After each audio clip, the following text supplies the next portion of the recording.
need approval. It's 8 p.m. Is this Taylor Swift? Happy New Year to you.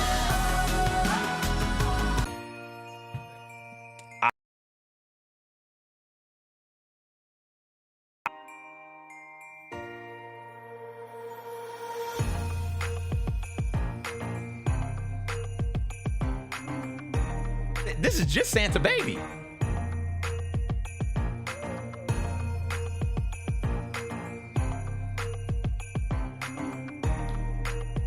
What's up, everybody? Happy Grind City Media Holiday Special Part 2 New Year's Eve edition. We were here with you on Christmas Eve. We are here with you on New Year's Eve. We are ending 2025 in the Grind City Media Studios this fine morning. I am joined by Devin Walker and CJ Hurt. Hi, guys. How you doing, JB? Oh, I'm good, Devin. How are you? I feel great, bro. You feel great? We had breakfast this morning. We did have breakfast. We had what? We call it team breakfast, you know what I'm saying? Community building around here. We get a community team breakfast on holidays. It's like our pizza party. It's our pizza party. It's like, hey, we're going to do a show today, but you're going to have bagels. And listen, the bagels were fantastic. Shout out Hive. Shout out Hive, bro. Big Hive fan forever and always. We did have a Grizzlies game last night, which left me a little sad. I think I was sadder last night after it happened, and then upon reflection, I feel better about it. How about you? What, you reflect about it? I feel great. I feel great, yeah. bro. I feel phenomenal. I was just so bummed in the immediacy of that loss. Yeah. Because I was really thirsty for it to be a win and on national television. And you had your glittery pants on. See that? You see her yesterday with the glittery pants on? She had They the were glittery pants on festive. yesterday, bro. She was ready to pop her on Instagram. JB was ready to pop that on Instagram yesterday. And now the glittery pants will never be seen. It's so sad. Isn't it sad? You got to bring it back, yo. Oh, maybe. But like in the grand scheme of it, though, like, I don't like it was a great basketball game, and I think for me, I felt great because I saw there's some things I'm like, whatever, cool. I saw some things about what the Grizzlies could be. John Morant getting downhill, cooking, talking crazy, talking reckless. Jaren did what he did on the defensive end. Offensively, he wasn't the best on the second half, but he was still blocking shots, chasing dudes down. And Cedric MF and Coward, bro. If you didn't know, if you turned on the peacock, the cock, whatever they want to call it, if you turned on the cock last night and you saw the dude wearing number 23, you thought you were watching Michael Jordan. You thought you were watching Michael Jordan last night, JB. Yeah, I did. Okay. I did. How much were you drinking? I mean, you know. I was here, so It's I wasn't apple drinking. juice. I was drinking apple juice, CJ. I was at the game. I was there live. If I was at the crib, maybe my vision would have been blurred. But that was Michael Jordan on my TV screen last night. Shout out to Cedric Coward, man. I enjoyed the game all around. The putback dunk was awesome. The dunk over Embiid, the transition hammer, and then just the way he plays. It brought me back to when he was on the show last month, and he told a story about how Jock Landale said, dude, you're either a 23-year-old vet or you're a 40-year-old rookie. And I think he's a 40-year-old rookie because he just plays so much older than his years. And it was so good to see that kind of performance. And that's where, like, you lose games sometimes, right? Like, it's a long NBA season. In the immediate aftermath, you're like, this team has to take care of the ball better. You cannot have 20 turnovers. Yeah. This team needs Zach Edey back desperately for the rebounding that he brings them, because once again, second chance points dooms them. I think Joel Embiid had 4 offensive rebounds on 1 possession, which was less than ideal. But for the reasons you mentioned, Cedric Coward looks like he is already well prepared to be a very important piece to this puzzle. And then that fourth quarter from John Morant. Also, Joel Embiid trying to throw it off the backboard to himself and then falling on his back. I was, why are you doing that? Bro, look, I'm just so glad he put socks on last night, bro. I'm just glad he put socks on. Do you see the dude in pregame? No. CJ, I'm gonna ask you this question, bro. You don't hoop in ankle socks. Bro, the dude was not hooping in ankle socks. I have a credible source that said socks? the dude was hooping in no socks when that photo came out. It was raw dog. That's how you get like splinters and blisters on your feet. Joel Embiid does not care. But last night he hooped in. If you saw him in pregame, he had 1 sock on, CJ. What's he doing? And then last night he put the 2 socks on. Somebody get that man some socks. Is he out of pocket for wearing the 1 sock? That shoe stank. You know that shoe stank.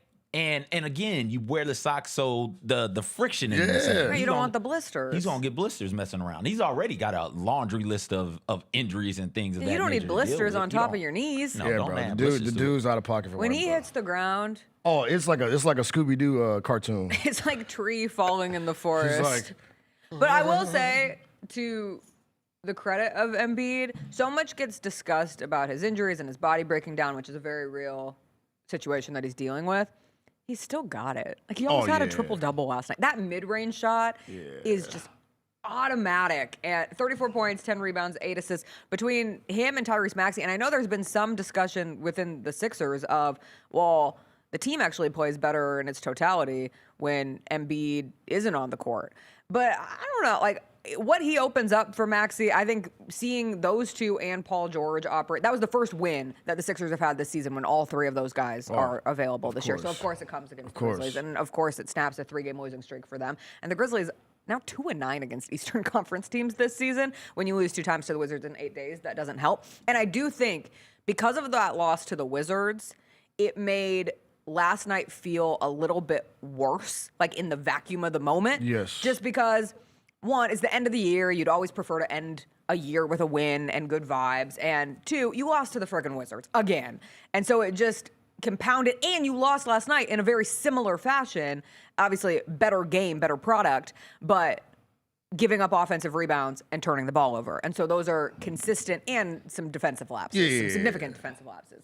But I liked the shot that Cedric Howard got at the end. I liked the shot that Santi Aldama got at the end of swing. regulation. Said made the right play. The right basketball play. Did you expect Cam Spencer to get in the game to take that shot? Because Sid had the hot hand, I wasn't mad, but I do think you got to put your best shooter. Like if I'm playing 2K, right? I play NBA 2K, and there's a one possession situation. I want to put my best shooters on the court, and I would think Cam is one of the best shooters, so you would have him at least for a decoy, you know. Yeah. But no, I wasn't mad about it, bro. Like Sid got a good look. Look, that shot goes down, we go into double OT. Right. Like I'm not mad. Like I just for me, bro, JB, CJ. I just love that the dude wearing the number 12 jersey. He busted through the wall like the Kool-Aid Man last night. Bro, the dude was on one. Yeah. Like he literally put the Grizzlies in his backpack and said, "Where y'all want to go?" Like he took him to the end of the game. Took in overtime, the little slow step in overtime. I don't know what he was doing, trolling, wasting time, whatever, cool. But the jaw was jaw last night. And people, I heard somebody. Did you watch the game? You went back and watched it, right? Yeah. And somebody said that on the broadcast, they were like, he turned back the clock and he looked like old John Morant. I'm like, he's 26, bro. But when's the last time he looked like that? Tell me. Wasn't it his first 41 He's had games? When's the last time he flashes. looked like that? He's had flashes where you've seen it. That was When? his first In a- 40-point game since December of 2021. And listen, I'm not. Let me In be clear. totality, it's I'm been not. a while. I'm not saying that he hasn't always Right. been this. This has always been there. He's always capable of this. Yes. Always. When have we seen it? To start the season, we didn't see this for a number of different reasons. I think mostly coaching. Yes. I think what has happened to this point of the season right now, when you look at that game, one of the reasons why Ja is able to go out there and drop 40 and go out there and control and dominate the game is because Coach Isolo isn't hell-bent on everybody running the offense the way the offense needs to be run. He looked up, Ja looked up, and this has been happening all season long when Ja Morant has been on the court. Hey, I've got a mismatch. I can get by this guy, and I can get by the next guy. Whoever the next guy is, Ja Morant can get by them.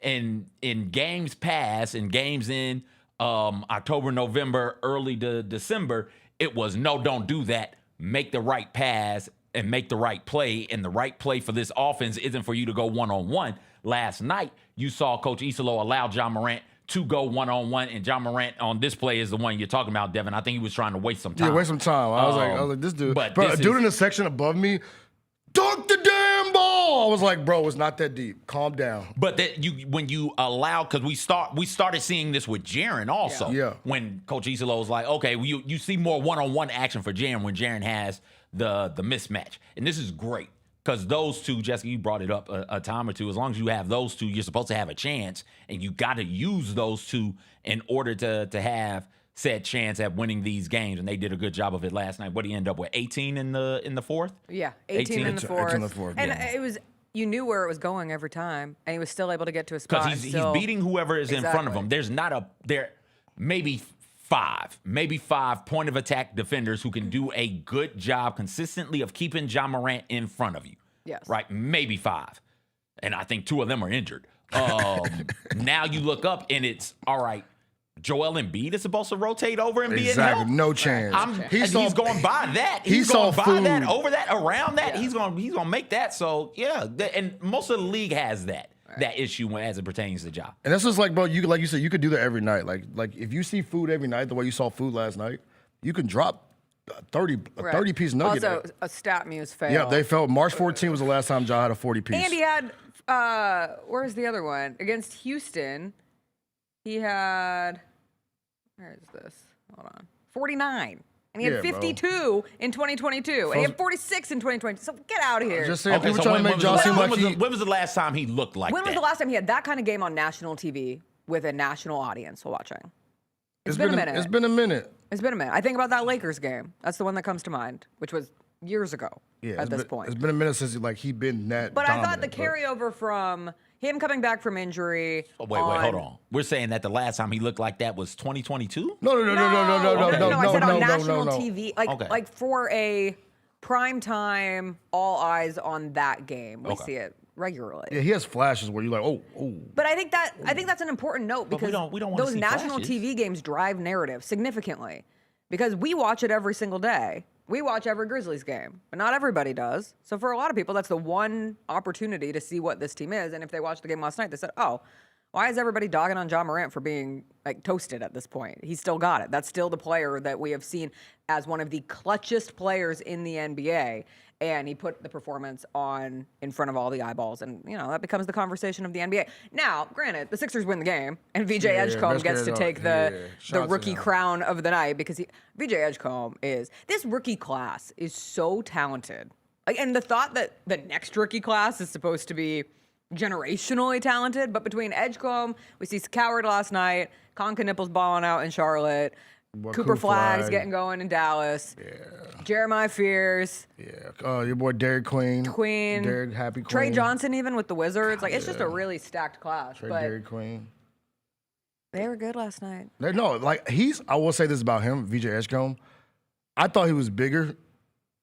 Like you see his highlights, the way he takes off, you're like, oh, this dude must be 6'3", 6'4". He walked out the first time. I was like, hold on, bro, you a little tiny little dude. Yeah. But when he plays way bigger than his athletic ability, bro. His body control is nuts. It takes over for him being about 6'1", 6'2", 185. The way how athletic he is, and he hit some big shots last night. He hadn't been playing that well, so cute of him to do it against the Grizzlies. But man, that dude, he got a future, bro. He can hoop. What the hell are they doing on that last play? Oh, any clue? Oh wait, run that back. Any idea? Yeah, defensively. It was like a. All right, do you switch? No, you don't switch. Wait, no, get back. All right, like that. Yeah, and they had a foul to give in that situation. That's where I was surprised they didn't foul. Yeah, they should have fouled. I mean, or communicate better on defense because that is new coach, players now playing together. You don't have a chance to go through every single scenario and situation in a game might throw at you during an NBA season because you just don't have enough time to practice. You honestly don't. And when you do get time to practice, you want to work on implementing new stuff for the next stretch that you have. I think they'll be better served for this. This is a teachable, learnable moment. You've got something on tape. Hey, game on the line. Here's what we did.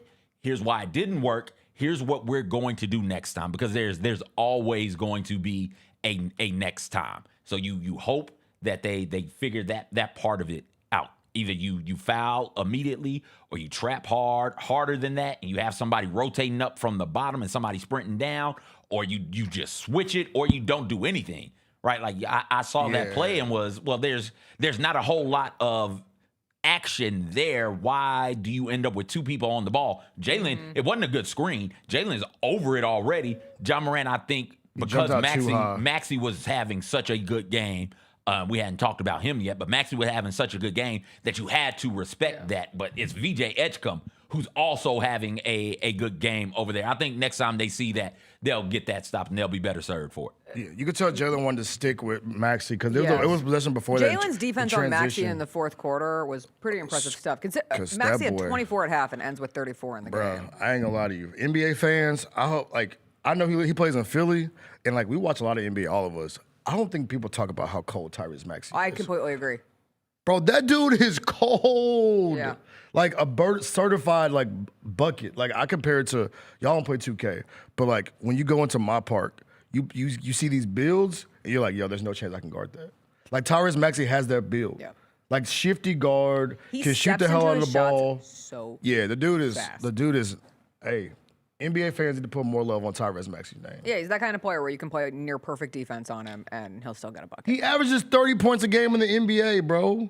I feel like that nobody talks about how What do you mean what are his nobody, Devin? percentages? Who's nobody? He got listen, I know all-star fan voting is not a tell-all of But it what's is in discussed. this But situation. usually it is kind of a popularity contest, and he Yeah. did get second in Eastern Yeah, Conference no, people all-star are voting. talking about But I feel like people don't talk about What do you Maxey, bro. mean? What are you I talking feel like about? I don't see enough Tyrese Maxey love on How my much timeline. Because the your Sixers timeline are- is full of Memphis stuff. No, it's not. You That's not gotta true. change your algorithm. No, Devin. no. My pull algorithm- your timeline up right now. Instagram Devin. says- pull up your Instagram and let's see. All We right. go to the For You Whoa. stuff and see what they got I over don't there. know. it's I don't Michael wanna know Blevins, what number one. Devin's For You page Oh no, I don't want to look at my For You page I this don't wanna morning. look at No, Devin's For You Go, page. show me yourself For You. no. Click the microphone. Not Devin. right now. Devin, click the damn microphone. No, right Click now. the not microphone. I'm scared. The whatchamacallit. I'm What's scared. that magnifying glass? I'm scared. Ain't that what I'm it is? scared. I'm scared. Click the See what the first magnifying one glass. Let me see. No, you I can't wanna see see. that. Let me no, see. Shelly will get called if you see.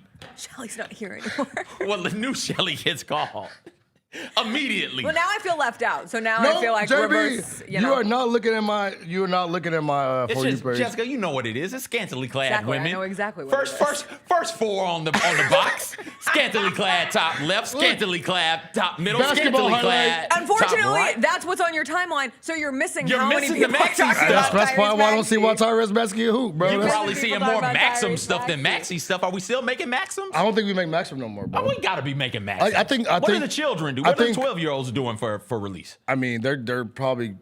I mean, you can't really watch the hub because it's banned in different states. That's crazy. You know what I'm saying? Have you put your birth date and information in? No, I did not. Usually when I see that thing come up on my screen, Like, no, I'm not doing that. I'm not putting doing that. effort. No. It's bad enough I got to go to page number 56 to find the stuff I ain't seen yet. Exactly, because you keep putting the same stuff in my face. Have you Pause. dealt with the TikTok situation? What? You were getting old TikToks. TikToks that you've already seen. Everyone's For You page is all messed up, and you get TikToks that you've seen months ago, and they're usually by people you follow. I'm like, I already liked this person's TikTok. Oh yeah. I thought that was Anyway. just a me thing. No, it's an everybody thing. And then I started getting TikToks about how everybody is getting old TikToks. I said, this app, I don't want this. Yeah, you don't This want is not this. what I Yeah, want I here. want more Tyrese Maxey highlights. Because we talked about Tyrese Maxey, the first thing that popped up on my Twitter when I refreshed is a Tyrese Maxey stat. Let's because that's the way go. this works. So now we're saying That if the was his phones is listening. That was his 12th career 30-point game with 0 turnovers. Yeah. And that makes him jump over Jokic, Iverson, Giannis.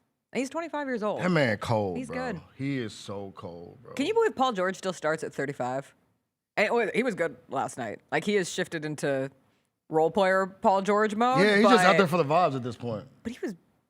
I feel like between Embiid and Paul George, I expected a wheelchair team to be playing out on the basketball court, and instead, and no disrespect, but that's how people talk about them. No, for real. For again, to go back to the larger conversation and lack of conversation about a team, it's hard to stay tapped in to all 30 at this point, and you sometimes just grasp onto the jokes that are being made, but they've still got something there, and Edgecombe is Yeah. special. So I feel like we cannot move on from this game. I can't believe we haven't discussed it. A lot of people were pretty upset about the fourth quarter sub out of Ja and Cedric Coward, and Isola 100 talked about seconds. it after the game, and in terms of getting them some minutes of rest and then having them fresh at the end of the fourth quarter, and then ultimately having to be fresh in overtime or fresh-ish in overtime. We get so caught up on the minutia of what transpires in a game, and you look at it, and the Grizzlies are up. They were down 1 when they went out, and then they were down 7 when they came back. So, from a very simplification process, you say, "Oh, that was a tough 2 minutes or however exactly specific minutes it was, one something high number. It all comes down to this idea of short-term gains, long-term games, and I understand the frustration. I totally understand the frustration because you're watching Ja cook and you're watching Sick had Sed he had just awesome. dunked on Paul George. Those are the two reasons why you are in that game and why you have an opportunity to win that game. And so the idea of taking them out feels wrong. There's a reason, and I know people hate it, absolutely hate it. But from a whatever minutes restriction both of them are on, Islo did say they both went far over their minutes, not restriction, they used the word recommendation, but they both went far over their minutes recommendation last night. So I get it because I was looking at that to go back to the comment about the Sixers and Paul George and Joel Embiid. Like for Joel Embiid to have more minutes than Ja and Cedric Coward, He out there with the Stone Cold Steve Austin brace on his knee. he had 38. Joel Embiid played 38 minutes But last Joel night. Embiid has played how many games? How- Isn't he like playing one or two and then sitting? yeah, he Yeah, doing he it. just He- sat against the Thunder. He's doing But he an played on and 2 off last again. week. Yeah.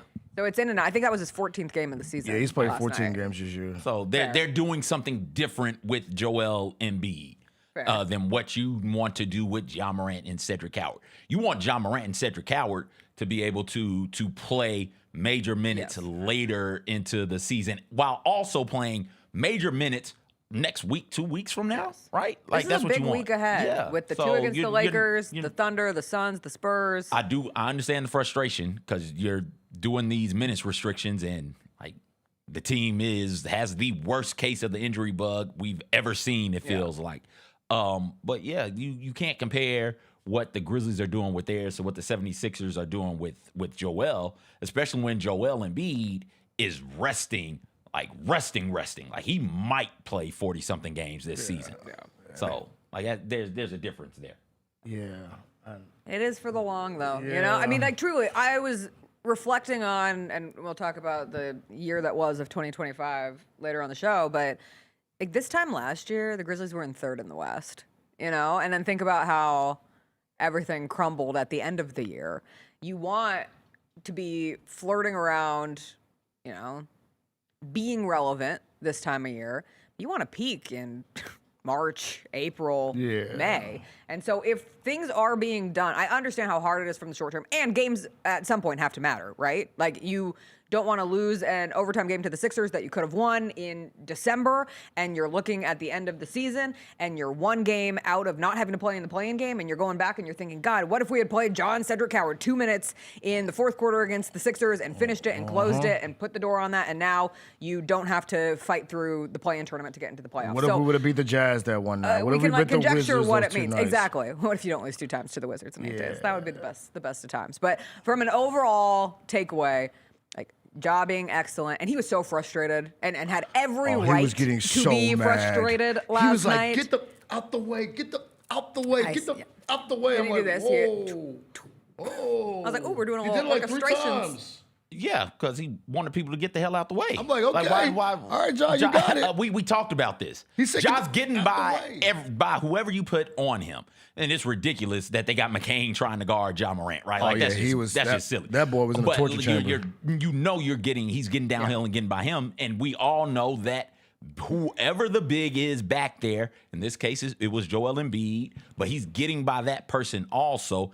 Just clear out and let Ja go to work. Now, what they got to do a better job of in those situations when you're clearing out for Ja or Jaren, you still got to have the appropriate spacing. Too often on some drives with Ja and with Jaren on clear outs, it's 3 dudes on one side of the court, and then the drive goes to that side of the court. Now you're just driving into the defense. You got to spread that out a bit. Late in that game, Jaren had a turnover where he's going left, and I can't remember who's on the court on the left side, but it's 3 dudes basically standing side by side. So even when he picks the ball up, he has nothing to do with it because that space is so congested. And I think that goes back to the issue with running the system to your detriment sometimes. Like you're running the system, not being willing to change it up when you've got 2 players who are one-on-one nightmares, and now you're willing to change it up. Well, now people have got to learn where the Spacing, appropriate yeah. spacing is when folks start to go one on You one. could see Ja on the fly, kind of like there was one play he came down and he said he cleared the whole left side. He was like, I want to run pick and roll on this side. Y'all go that way. And he ran pick and roll, got to the floaty, hit the bank shot. And for the Ja stat line last night, I think my favorite part about it, if you just look at it, right? You see the 40 points, you see the 12 to 20, you see how many assists he have. 3. He had 3 assists. My favorite part about the stat line last night is the 2 3-point attempts. Yeah. Like knowing that you're a downhill demon, go be a downhill demon. Well, that's like the game That's on my Friday against his first game back. He doesn't take a 3. Yeah, just be And a you downhill want, demon, bro. It's a delicate balance because you want to get to a point where you have a respectable 3, right? Like that is a critical piece for a scorer like Ja because it at least keeps the threat alive. But when that's your bread and butter, I mean, he's 16 to 22 last night. That's wildly efficient. You only And need a and he only got 10 free throws. You only need a credible 3 if they can stop you. True. Right? They Like if You're you true. stop me, stop it. Stop it. If you can't stop it, I'm gonna keep doing it. I mean, they do try to like clothesline him and try to stop him. Like at one point, you Well, just in that game. When that one foul on him that really I was thought all was right, the bro. All right. like it had the potential to. I think me and Bennett were talking up on Radio Row. There was a timeout after it. Ja was mad. He was still kind of like fuming a bit, going to the bench. And I said to Bennett, he is either about to go turn in one of the greatest performances we have seen this season, or he's going to be so frustrated it's going to fall apart right here. And what did he do? He turned in one of the best performances we've seen this season. So I loved it. Crowd was good too last night. Crowd was excellent. Crowd was lit for the It Peacock felt, game. it felt fun. Yes. And it felt, and people talking about it from the broadcast standpoint, like they're, oh, that game looked lit last night. Yeah. I was like, yay. My Go favorite Memphis. my favorite thing about like seeing like the opposing teams like vibe. Like, did you see like all the players from the Sixers like Yeeting together? We let Joel Embiid come into our house and yeet. I heard your husband did not. He failed to yeet last night. My husband was with my dad and they did not yeet. Can you believe Kristen yeet? My husband's a notorious yeeter. My husband Balls. officiated a wedding and made the wedding congregation yeet. Why didn't he yeet last night? I don't know. All yeet, yeet, yeet. He was yeet, yeeted mo. out. Oh, yeet, All yeet, yeet, yeet. Yeet. Hey, but the Why yeet, didn't he yeet? What's wrong with this man? is he okay? I don't know. Maybe he didn't have his nightly ice cream at the Grizzlies game. He loves the ice cream at FedEx Ice Forum, cream. so maybe he just Ice Ice cream- cream that late at night would wreck me. Yeah, It he would had a wreck lot. me. Maybe he did turn 35. He hasn't yeeted since he turned 35. Oh, maybe he's something he's happens turned to over him. a Something new happened with leaf. my Maybe buffet, something bro. happens to He's him, turned man. I over a don't new know. leaf. But no, bro, the yeet cam is elite. That was super dope. The crowd was lit. The energy in the arena was like it felt good. It felt really good last night. Yeah. I wouldn't say it wasn't quite 2022, 23 vibes, but like if the energy was there, like Yeah. it wasn't like I think that's fair. like there was like a lot of families in the building, a lot of people you hadn't seen in a minute, but the energy was lit. I loved it last night. That second unit needs Caldwell Pope, don't they?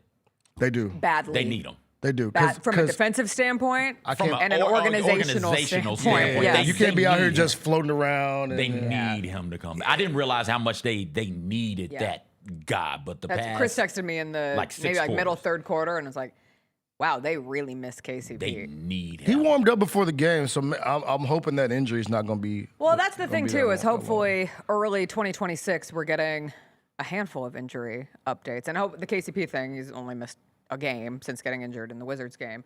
What's the Vince deal? Have we had any update on Vince? My guy finna get his leg amputated. Golly, really? I'm joking. Did I miss that over the holidays? That would be the would've- wildest I feel like that would have come Grizzlies- I'm across. joking, bro. That's a PR joke, email bro. That's a yet. joke, bro. That's a joke. Out leg amputation, season ending. God damn it! Patellar tendonitis. What you got? You took this stuff at one point? I did take that at Science one point. guy? I did. yeah. CJ, the science guy. What does that mean, CJ? I flunked out of pharmacy school twice, but I'm pretty sure patellar means the bottom of your foot. Okay. I'm pretty sure that's what the patellar So the is. bottom of his foot hurts. Yeah.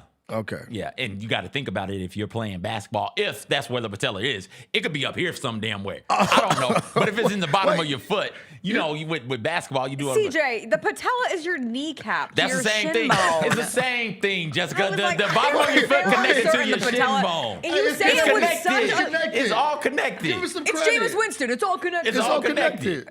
Okay. Yo, what's All your, right. what's we your gotta, elbow? We gotta take the a break. elbow We is the gotta knee. take one of our Your manly knee breaks bone. Bottle? here. Hey, wait, can we pop a bottle? Can we pop this bottle before we go to break? We want pop. When we Let's want pop pop the bottle when we come back. Okay. Start with straight We'll start the shots. next That's how we segment with the come back with a bottle popping. pop? Yeah. Okay.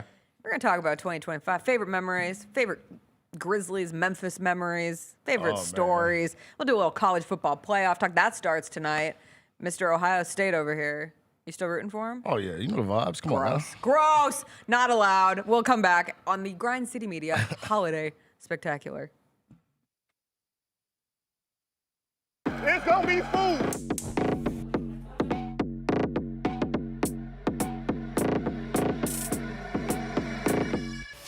Oh, Jared!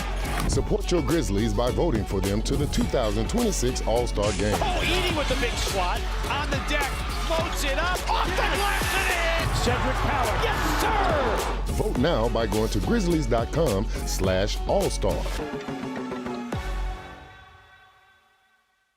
The heaviest metal credit card of all time. Rumored to be one of only 18 in existence. Plated with the very same tungsten that forged the International Space Station. And wielded at business dinners like a samurai sword. It's a classic corporate power move. But the real power move? Having end-to-end visibility on your most critical shipments. FedEx, the new power move. Watching the Grizzlies is easy with FanDuel Sports Network. If you have cable or satellite, you're all set. Find us on your channel lineup. You can also use your TV provider login to watch games on the FanDuel Sports Network app. No cable or satellite? Subscribe directly to FanDuel Sports Network online. You can also watch on Prime Video by adding a FanDuel Sports Network subscription. Not sure where to start? Visit FanDuelSportsNetwork.com to learn more. How would you describe your rookie season so far? Growth. The best way to grow is to be thrown in the fire, and I think coaches and all of my coaches have done a good job with that, because I remember having a conversation with him. He was like, the fastest way and the best way you're going to learn is if I throw you in the deep end and you try to keep your head above water. Tune in to the Jessica Benson Show with CJ Hurt live every weekday at 8 a.m. on YouTube at Grind City Media and the official Grind City Media app. Now that's the new edition way. But I feel like there's another level we can take it to. What you think, Mike? 2 steps ahead of you, Slick. What's good, bro? What you doing, man? I'm in. Woman, you don't even know what I'm getting ready to ask you. Here's the vision.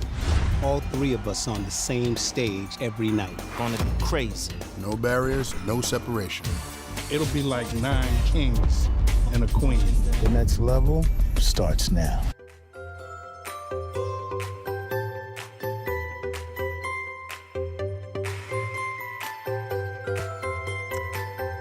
Welcome back to the Grind City Media Holiday Special. We got bottles to pop. We have a real bottle. Oh, to yeah, pop. CJ.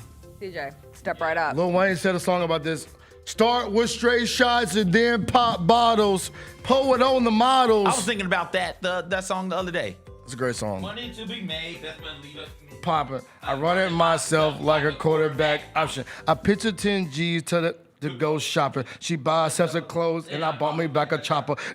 Trying to play me, you know, I don't play sucker. I'm all up on my cake. I'm trying to marry Beta Crocker. I rip in my whipped grain proper and 1 for 1 key. I see $7,000 and I was shooting dice, smoking on ice. A bum with CJ. I hear 5 straight. Whoa, whoa, whoa. CJ.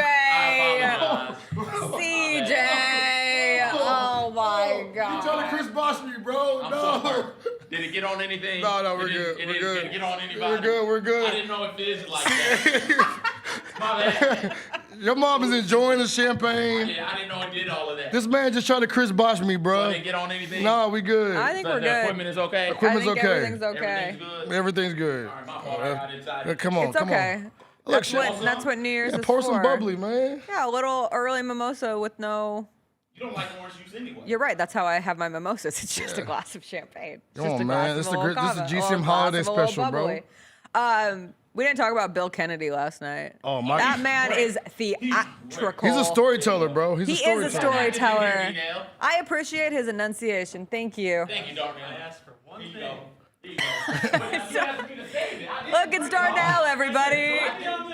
Oh, he did equipment. It's CJ's boss. I'm the floor. Yeah, a little bit on me. It's okay. Hey, don't look. Long as All we right, what are we toasting to? The Grizzlies' health. Toast to Yeeton in 2026. No, to Grizzlies' health. Don't waste a toast on a yeet. Okay, my bad. You're right. To Grizzlies' health. Grizzlies' health in 2026. Health as well. Health as well. There we go.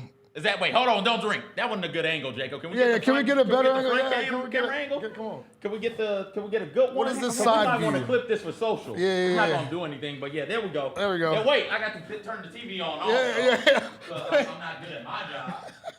There we go. There it is. There it right is. There we go. Happy holidays. Happy holidays. 9 o'clock in the morning or something like that. Let's go. Where we going? Toast them? Cheers to Grizzlies' health. Yeah. And many wins Yeah. in 2026. Yeet. Yeah. We chugging this or no?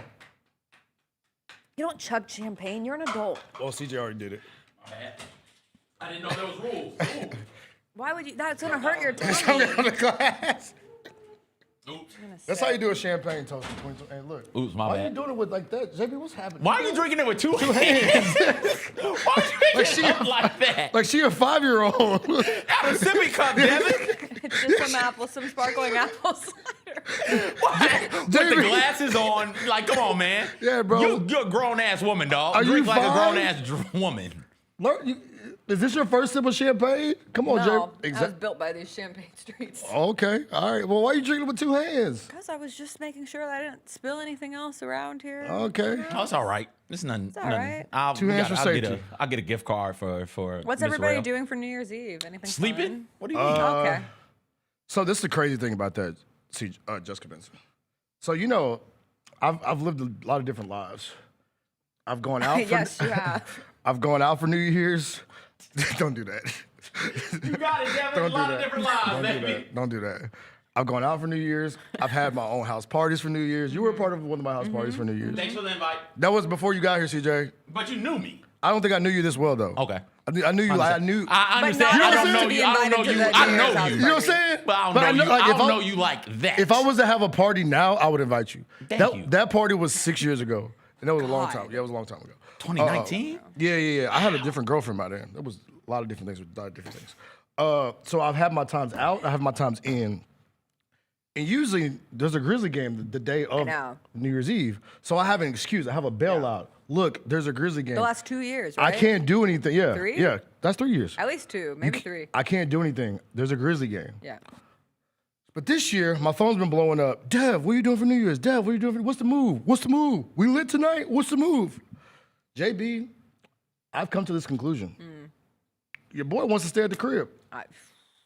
I think I have really plans and I have regrets. So I have there's a party at Old Dominic. I might be going. Yeah. I have a chance. There's a ton to go of downtown to. parties. There's a one at Bar Dog. There's one over Our guy here. Will Coleman is DJing at Tonica. DJing? Yeah, DJing. I got DJing. Since when did he become a DJ? That's a really great question that I haven't Will is a man, been able to Devin, who ask has him. lived 1,000 lives. All right, deciding to go in or go out on New Year's Look at this Eve graphic. is Look at not this. doing living 1,000 When lives. did he become a I DJ? He's a photographer. And the He's a thing DJ. is, he doesn't even have a he's DJ. chef, he's After Hours with DJ Will Coleman. But he don't even have a DJ name. If you're a DJ, you gotta have a DJ Give name. him one, Devin. DJ Will. No. Willie, hey. DJ hey. Willie Mack. I think you gotta have like a Willie. Like Willie's kind of Willie still C? wavy. Willie C. Willie Wonkia? No, Shut up. no, it's Get not out of here. Candy. What is wrong with you? Willie bro? Man. Willie Man, what? His last name's Coleman. I was just trying to do something with his name. Yeah, I don't know, but I feel like if you're a DJ, you gotta have a cool DJ name. What can we do with Cole? DJ Well, we Cole already- World. He can't, that's Cole. DJ Yeah. Cole. I think DJ Cole could be Cole? elite. DJ Cole. DJ Cole Slaw? No, that's a disgusting food. I'm sorry. I didn't know. My bad. I guess that's why you're not a trying here, man. DJ Cole Brew? Why do you want to make it a Because he's also a chef, so it's got to That have is some. true. some Oh, you're trying food. to tie all his lineage, all his like brand together. Yeah. Okay. DJ Chill Will. Chill Will is a good one. Chill Will. Okay. DJ Chill Will. But no, okay. Anyway, point being, there's Point a ton being, happening. There's a lot downtown. happening tonight, but I think Chef Willie, I'd like Chef Willie too, because you cooking on the ones and twos. and you're Yeah, I actually like cooking. that. But the thing is, I hope DJs. Okay, this is the problem. I know we're talking about 2020 tonight, That's fine. but I think CJ, we have a problem. What's the problem? I hope he's actually playing music. Is he going up in there with playlists and just hit and play? or is he actually mixing? Like mixing and scratching? Yeah, we've had Where's this conversation. JB DJing tonight? Oh gosh, if you hadn't asked me, I could have told you. But we had this conversation a lot when Megan Triplet was here. Yeah. Where all right, you're not just playing songs start to finish.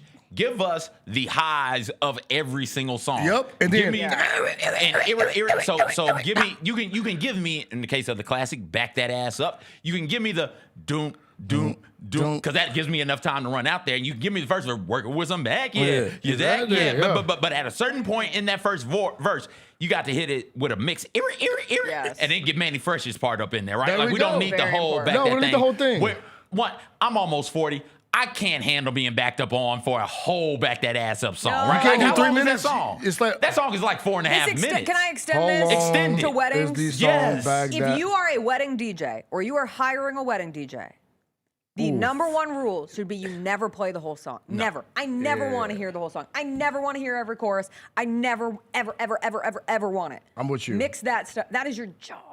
4 minutes and 40 seconds. Ain't no way in hell. That's Ain't a long no way to be in throwing it. hell. You can't throw that long. If you're throwing it for that long, you might be You're a gonna midnight back that ass ballerina. out. Yeah, no, you might be a midnight gonna pull ballerina. some- Yeah. Get you some Bing Gay afterwards. Like, what are we talking about? We got to oil that thing up, man, because you're going to be hurt all lower back and hamstrings. That's the thing I forget when dancing on days when I have a fit of dancing for whatever reason. You just be at the crib dancing? No. I'll be out somewhere, Okay, right? okay. But and it doesn't happen often. Jessica's wedding, it happened because I was crazy there. And it was like, wait a second. Why is my whole lower body sore? Why is my core sore? It's because it's a lot of what do that you when I got? get going. There's a lot of that. That's your happening. move? Well, that's one of them. That's one of them. Takes the shirt off. And No, that's the like shirt. whole Once the thing. shirt comes off, You do a whole thing. By the way, I think T Dog stole your swag, bro. Who? I'm gonna tap you in on who T Dog is after Yeah. the show. I think he stole your thing. He like takes your shirt off and goes places and does his like dance. Okay. It's the T Dog. It's the T Dog. Turn up. It's the T. He like dances around with no shirt on. As leader of the MIDI militia, I think you can't steal it. We're all born with middies. Yeah. It's just whether or not you're confident enough and comfortable enough to show them. And as the leader of the MIDI militia, Right. I want everybody to be comfortable freeing their middies, dog. Yeah, Let them chesticles fly. Take your shirts off. Spin around your head, Peter Pablo style, like a helicopter. I love it. So show me this guy. I love it. I I'm support him 1,000%. I'm gonna see you T Dog, but back to the whole thing. Anyway, I I'm think going tonight. out tonight. You going out? I'm going out. See, And we already Where started. you Chris and I going? this morning already were like, all right, the second it's midnight, we need to be home by like 12. Where you going? We're doing a big like tasting dinner at Gem, but then we're going to Barlamina. I love Barlamina. what the hell's Barlamina? It's in Edge District. It's like where, oh God, what was it called before? Our guy Ben's bar. Inkwell. Yeah, it's the old Inkwell spot. So they have the fire Oh. pits. They're doing a New Year's Eve special. So it ain't it's not like a party. It's just like yeah, it's a more like party. It's a bar. little vibes. I think it's a little vibes. I hope it's a little vibes. I hope you. Look, I think I'm gonna be. You're gonna be out and open. What are you doing, CJ, tonight? I'm gonna be at the He's crib. gonna be home. I'm gonna be looking outside the window, You're looking gonna at be watching y'all. Ohio State, Miami. I'm gonna be in my crib. They People better watching not us. be still playing at midnight. No, it starts Yeah. at 6:30. Yeah, that game should be long over. I think I'm gonna be at the crib. I'm gonna be looking because I live off Main Street, so I think I'm gonna do a lot of people watching. I'm outside my window. Oh, that's always fun too. I think I'm gonna do that. People watching in video games seems like a good plan. You know what I'm saying? A little gummy. You know what I'm saying? Just to take the edge off. Like Haribo's? Yeah. Okay. Yeah. And they I just got these champagne gummies. They're not actually champagne, but they taste like champagne. Okay. Like champagne adjacent. They're really good. I Champagne? got them in my stocking. Okay. They're called champagne gummies. I'll give you one. But yeah, you might. That's where you're gonna find me. You gonna be outside. You outside tonight, CJ? No. If by outside How you many mean times inside, can CJ tell you? yes. Outside by the inside of his eyelids. No. You No, won't I'm even not. make it to midnight. You gonna be Not to asleep? Yeah, I'm gonna be swear it on you, asleep. but As soon as that whatchamacallit game in, I'm going to bed. You don't wanna- Thumb you don't- in my mouth, holding my ear. Goo goo gaga. I'm not doing this. No. What do I need to stay up for? It's another damn day. Why 5, this day? 4, Yeah, I do like the 3, concept. 2, 1. Happy New Year. That doesn't get you riled up. For what? It's a new year. Same me. New year, same me. Like ain't nothing, you ain't ain't nothing changing. changed. I've been this dog. What do you mean? he cheers to the Grizzlies' health, not his own. Yeah, I respect it. I'm probably gonna be probably like doing TikTok line dances in my apartment. I've been trying to By learn these- yourself? Nah, I might have some. I may or may not have some company, but I like that. That's some grown man stuff right there. After a certain age, you're not having a shawty or a slimmy or whatever we calling women these days. Slimmy? That's what they said in the 90s. Like we're not having them come through. And by they I mean like that's what they said on Fresh Prince. That's what Will Smith always said. Yeah, I got a slimmy coming. We through. call it a stink now. So okay, so you don't say that. Yeah. You say I might have company. Yeah. Yeah, because you company age, huh? Yeah, I'm company age. Yeah. Unks have company. Unks don't have nothing else, dog. What you talking about, bro? We have a couple people over to the house, and we gonna have a good, Nice. A couple people. A couple people. Okay, you're not gonna say don't do that. 'Cause I know where you're going. No baby oil will be involved in my New Year's party. God. New Year's vibes tonight. Stamina might be different than everybody else's, Devin. That's all. I need to end my year in a better way than my second to last night of my year, where I had to watch both of my teams lose I was gonna in ask you, overtime. bro. Both of my teams lose in overtime. Why y'all suck? Well, we just gave our defensive coordinator to Penn State, so have fun, Darnell. Oh, He's all okay. yours now. Why do we say that's a great question. It's a really good question. When I woke up this morning, I think that's it the all first goes thing I back. saw I on my think we are timeline. forever cursed because of what we did to Reggie Bush. I think and maybe the OJ thing. Maybe the OJ thing. I think the Maybe OJ the thing OJ is. Speaking of the OJ thing, did you see Tom Brady on the call in Buffalo with one glove? Yes. One black glove? Yes, I did. Tom Brady's on the call in Buffalo, trench coat, Somebody one should've black told him. glove. Like, wait, what? Somebody should have told him. Somebody should have All told right. him. As for the playoff games, we have Miami, Ohio State tonight, and then tomorrow, Oregon, Texas Tech, Alabama, Indiana, Ole Miss, Georgia. Which of the 4 playoff games do you think will be the best? Let's see. When you say best, you mean closest? Most entertaining. Like the most entertaining. Oregon, Texas Tech, easily the most entertaining because I don't think either one of them can stop the other. Texas Tech has a really good defense. Yeah. Texas Tech is statistically like a top 5 defense. But Dante Moore is come on, man. special. Yeah. And then on the other side of that, Oregon has a solid defense. You don't get to this point in the season by having an atrocious defense, but Texas Tech's offense is just so damn explosive. That could be 50 to 56 when you look up at it, and that's going to be fun. Well, it's also I read a really good piece up at ESPN yesterday on that Cody Campbell. Many have done profiles on Cody Campbell, the Texas Tech billionaire who's pumping all the money in, the guy on all the commercials trying to save college sports and whatnot. And ESPN did a profile on him. He's just a really interesting, I can't quite figure out obviously his long-term game is to make sure Texas Tech is included in whatever future of college sports is. And like every team needs a billionaire, and Texas Tech has theirs. And if Texas Tech beats Oregon, let's say that we're talking about Texas Tech in a championship game, like we're really changing the conversation of, all right, just how much money can you throw at this thing and turn a team around? Because that's what they've done. Like I can't believe we're talking about Texas Tech in the college football playoff. Nah, right for now. real. Texas Tech and Indiana. Yeah. So that's I think that's the one I'm most looking forward to. The Indiana one is such a perfect confluence of they got the right coach who brought the right players. You get the right transfer quarterback in Fernando Mendoza. You mix it all together, and you have a true chance at winning a title. But Clemson does that. Florida State does that. USC does that. Indiana and Vanderbilt do not do those things. And that's one of the interesting things about this era of college athletics so far on the football side of things is maybe it has leveled out the playing field in a way that non-traditional power programs, the pillars of the sport, don't necessarily have the stranglehold on the championship the way that they once did.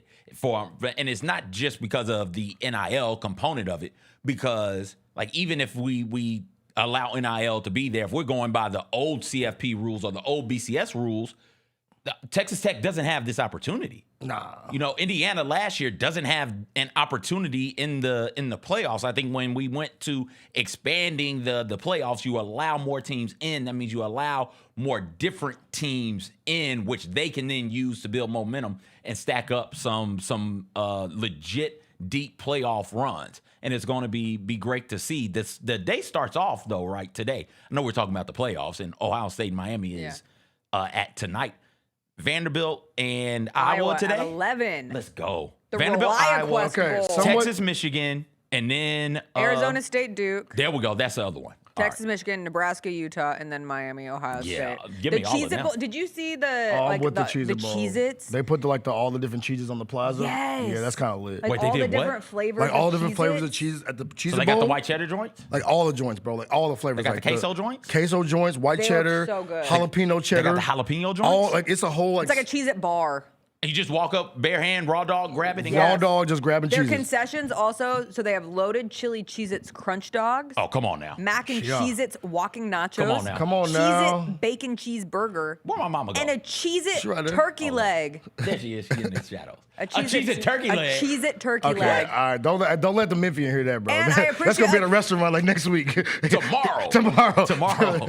They also, the sidelines, they're very, I don't want to say they took a page from Pop-Tart's book. They're trying to make sure they stay up with 'Cause Pop-Tarts. Cheez-Its They always want does Pop-Tart this. Bowl and Cheez-Its Bowl to be the SEC Big Ten of non-college football players. But I like Cheez-It, that. the I Cheez-Its like Bowl that. I is like one of the that. bowls that does wacky yes, things. their sidelines Yeah. are Cheez-Its. Turn up. That's kind of fire. It's pretty good. Like you the step whole on thing them is and they pretty good. crunch? The what? Wait, No, you said- no, oh. like painted Cheez-Its. Oh, okay. I thought you could like Yeah, run now down the they're- sideline, pick up cheeses, and keep running. Hey, It's just a CJ, you giant- should see some of these photos, bro. I gotta send some of these photos. Okay, to wait. you. The Cheez-It sampling bar Send it to options the were chat. buffalo wing, snack mix, pesto mozzarella, That's a little aggressive. cheddar grooves, smoked Gouda, hot and spicy, Gouda. extra cheesy, extra toasty, and jalapeno and cheddar. Let's go. Bro, that's all at the Cheez-It game. Go. That's Pop pretty Tarts good. Bowl, step your game up. I know. We Yeah, want it's a good all day the of Pop college Tarts. We football. want the cinnamon Pop Tarts. We want the unfrosted blueberry. We want the frosted strawberry. We want the frosted cherry. We want the frosted blueberry. We want the chocolate joints. We want the Oreo cream joints. We want the wild berry joints. We want the apple cinnamon joints, dog. Step your game up, Pop Tarts. Yeah, come on, bro. Don't forget about the cinnamon roll joint too, bro. The cinnamon roll joint. Cinnamon roll joints. Give them to us. Elite. Chocolate Elite. chip joints. Give them to All us. of Chocolate them. chip birthday cake. Birthday Oh, cakes, yeah. dog. Give them to We us. need it. Hey, step your game up, Pop Tarts. Let's go. Is there any flavor Pop-Tart hasn't done? I think they're Like really orange. I mean, they Is there an orange sickle? There's an orange sickle, bro. There's an orange. There ain't no way in hell there's an orange. I think there's an orange sickle. I'm Pop-Tart, pretty bro. sure I there's saw- not an hold orange on. sickle. I think I saw it at the store one time. I was like, what are y'all doing? There's even like a milkshake Pop Tart. That makes Orange sense. cream is what they call it. Orange cream. See, I told you, bro. Oranges Orange and creamsicle Pop Tarts. What's I the need it Pop- because does you know that Pop-Tart I'm have a a slogan? fiend. Pop Tarts, put that in your mouth. What that mouth do? Let's Crazy, go. crazy good. Honestly, bro, Crazy good is a Crazy lame good is slogan. lame. They need to up What their that game. mouth Crazy do good should be. when we were kids. Crazy Yeah. good. 'Cause It's the been since wild- 2004. Yeah, because the wild berries came out that year, and that's what they were saying about the They've wild berry tried to joint. use Get Popified recently. That's it terrible. hasn't stuck. What that mouth do is I aggressive. just What like that I know mouth it's not the slogan for Cheez-Its technically, but what they did with "I woke up feeling the cheesiest, coach" is great. What is that? That commercial. The commercial. Oh, the commercial. The Oh, commercial, okay, yeah, okay. yeah. I Yeah, don't, that's why a have good I never commercial. seen this? I say You it haven't. You've regularly. seen it. I You might woke up not. feeling the I cheesiest. really take it You in. hadn't. You know it if You you just see haven't it. The seen coach is it. around there trying to coach players up and get them rallied around. And one of the little cheese rolls is like, Coach, I woke up feeling the cheeses, and then just go cheese, cheese, cheese, cheese. Yeah. All right, we have one more break. We got to take a one more break. We're gonna come back. We're all gonna say our favorite things about 2025, favorite sports stories, themes of Memphis sports of 2025. Can we take a shot before we do this?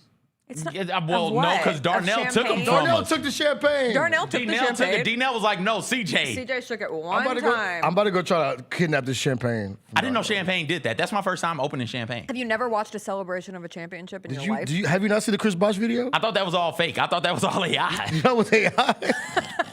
All right, we'll take a break. We're coming back on the other side. We're about to go try to steal some champagne. The only thing better than Saturday Night Hoops is when it comes with an exclusive Grizz hoodie. Every Saturday this season, $60 gets you a Grizzlies ticket and a limited edition Grizzlies hoodie. 4 different hoodie designs dropping across 4 Saturday games. Not sold anywhere else. Don't miss your shot to collect all 4 designs. Grab your tickets and gear up now at grizzlies.com/Saturday. Grizzlies fans, dunks, dimes, and no-looks are great on TV, but nothing compares to catching them IRL. And that starts with buying tickets at Ticketmaster, the official ticket marketplace of the Memphis Grizzlies and the NBA. Ticketmaster gets you to the game so you can catch every highlight in person. From seeing your favorite Grizzly stars up close to hearing the squeak of the sneakers on the hardwood. Put that jersey collection to use and get tickets at Ticketmaster. There's no better brag than saying you saw it live. See you courtside, Memphis. Memphis. Monday Night Raw returns with non-stop action, unmatched energy, and the superstars you love. We don't get mad, we get even. We don't go home till we beat them. This is our time, we ain't leaving. Give me the crown undefeated. Witness the moments you'll never forget. Monday Night Raw, Memphis. Monday, February 16th. Tickets and ringsider packages on sale next Friday. It's gonna be food.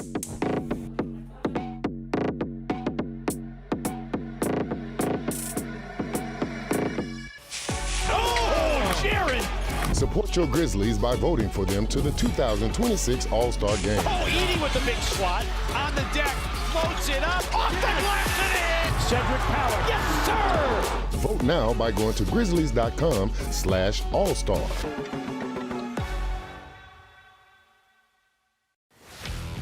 Let's face it, there's a lot of trash talk in basketball, but the great teams let their performance do the talking.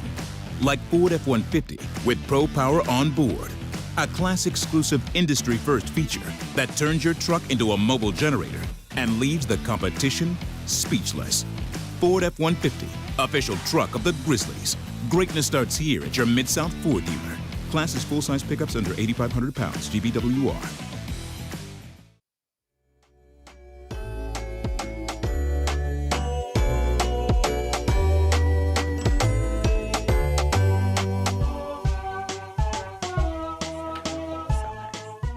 What's up, everybody? We are back on the Grind City Media Holiday Special. And guess what I got, JB?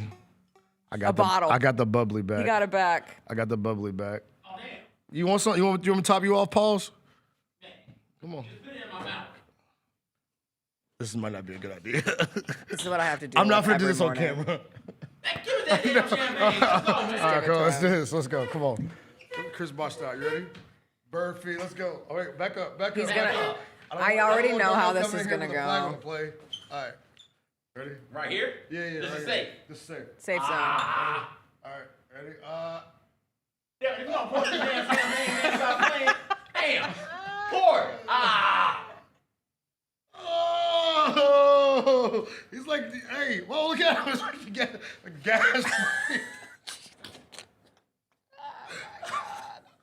Let's go. Hey, man, we only do that to the baddies in the section. But shout out Why? to CJ, man. Why? We can't do it with our guy friends? I never poured a bottle of champagne in one of my friends' mouths. So you pour bottles of champagnes in random people's mouths? In mouths? random women's mouths? Yes. Turn up. Yeah, come on now. You have lived a lot of lives. Come on, that's what I'm saying. You thought I was joking? This is real. Why would you pour champagne into some? Did you buy the champagne? No, champagne's, I didn't buy it. Okay. All right, It then was that like on the explains it. table, and they're like, oh. Oh, yeah. You're like in a club. You have a bottle. Yeah. Yeah, you want some Who tequila? has the bottle? You want some tequila? Who bought the One of bottle? the tables. It's on the table. I don't know how you men operate, but you just find a bottle. You know what I'm saying? Oh, okay. Well, hey, one of the look, they said the kids call it fine. One of the fine in the section, she wants a tequila, and we were like, hey, you know what I'm saying? Fine joint. Yeah, fine joint. You can pour the tequila, you know, Just pour it straight in? pour it straight in. You know? I just did that on camera. Shout out to you, CJ. Hey. All right. What? What was the biggest sports story of 2025 in Memphis?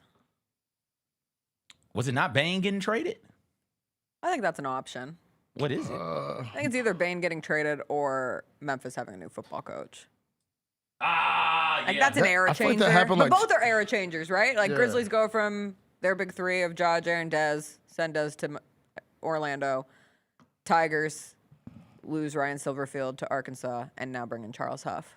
It represents a new beginning. Yeah, we had a new lot of new beginning. beginnings. This was a tough year for, like, honestly, all the Memphis sports. This was not a fun, Well, in its entirety, Memphis I sports. mean, year. not It was Memphis, fun you know, moments. Women's soccer. Women's soccer was Women's lit. soccer. But it still ended sadly.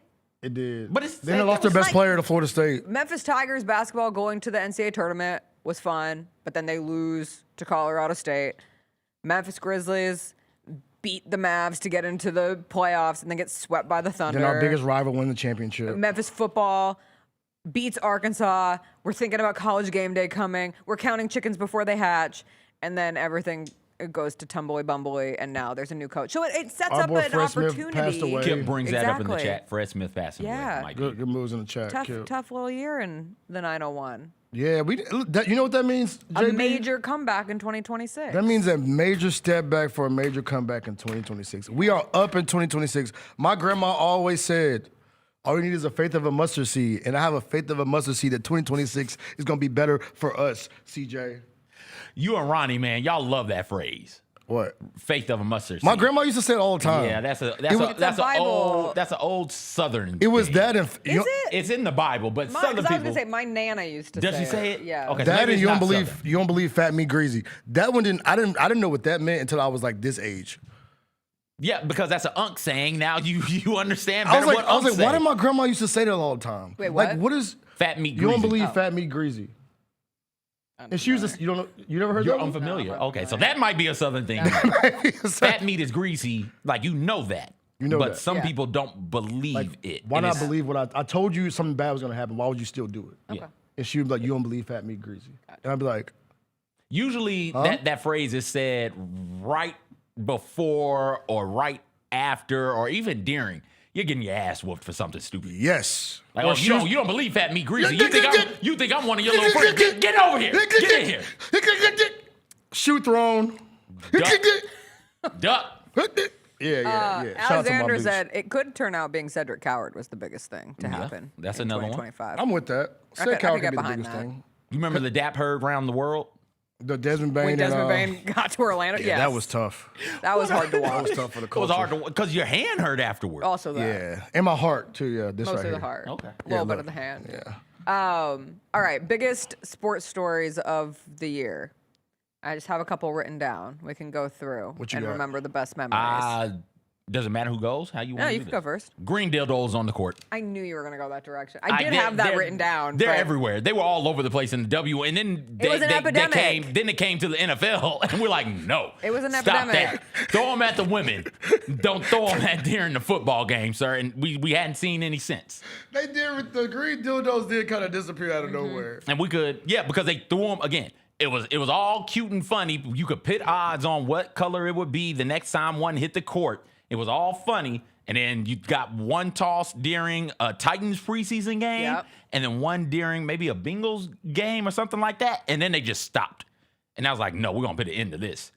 Shame on you for throwing it out here during our football. Our serious football game. You're fine throwing it out there during W games, though. We don't care. We'll make fun of it. Right, back when we thought that it might be a hate crime, people were like, it is what it is. And Yeah. then it became everyone. They're like, whoa, you can't put it on the football field. We have this very serious football game taking This place is between the serious Browns business. and the Dolphins. Yes. And we need it to be taken seriously. We don't Stop need green dildos flying everywhere. It was always green, wasn't it? Yeah, it was always green. It was Always green. It was always green. And every person that got arrested for it always looked the same. And wasn't it all crypto people? Wasn't Was it a it all crypto crypto? thing? I thought it was a crypto thing. The dildo. When did cryptos become a dildo thing? I don't know. They do like the weird stuff that then it gets attached to a meme coin. Oh, yeah. It was a yeah, meme they were coin trying thing. to do God, that. Oh, they were when I clip start talking farming? about crypto and meme coins, I feel Yeah. like an alien. Yeah, you feel like a. I think one of the craziest days of 2025 was when Luka Doncic got traded to the Lakers. That Was that Like 2025? yes. I was with That you was that We night. were at 2025. wow.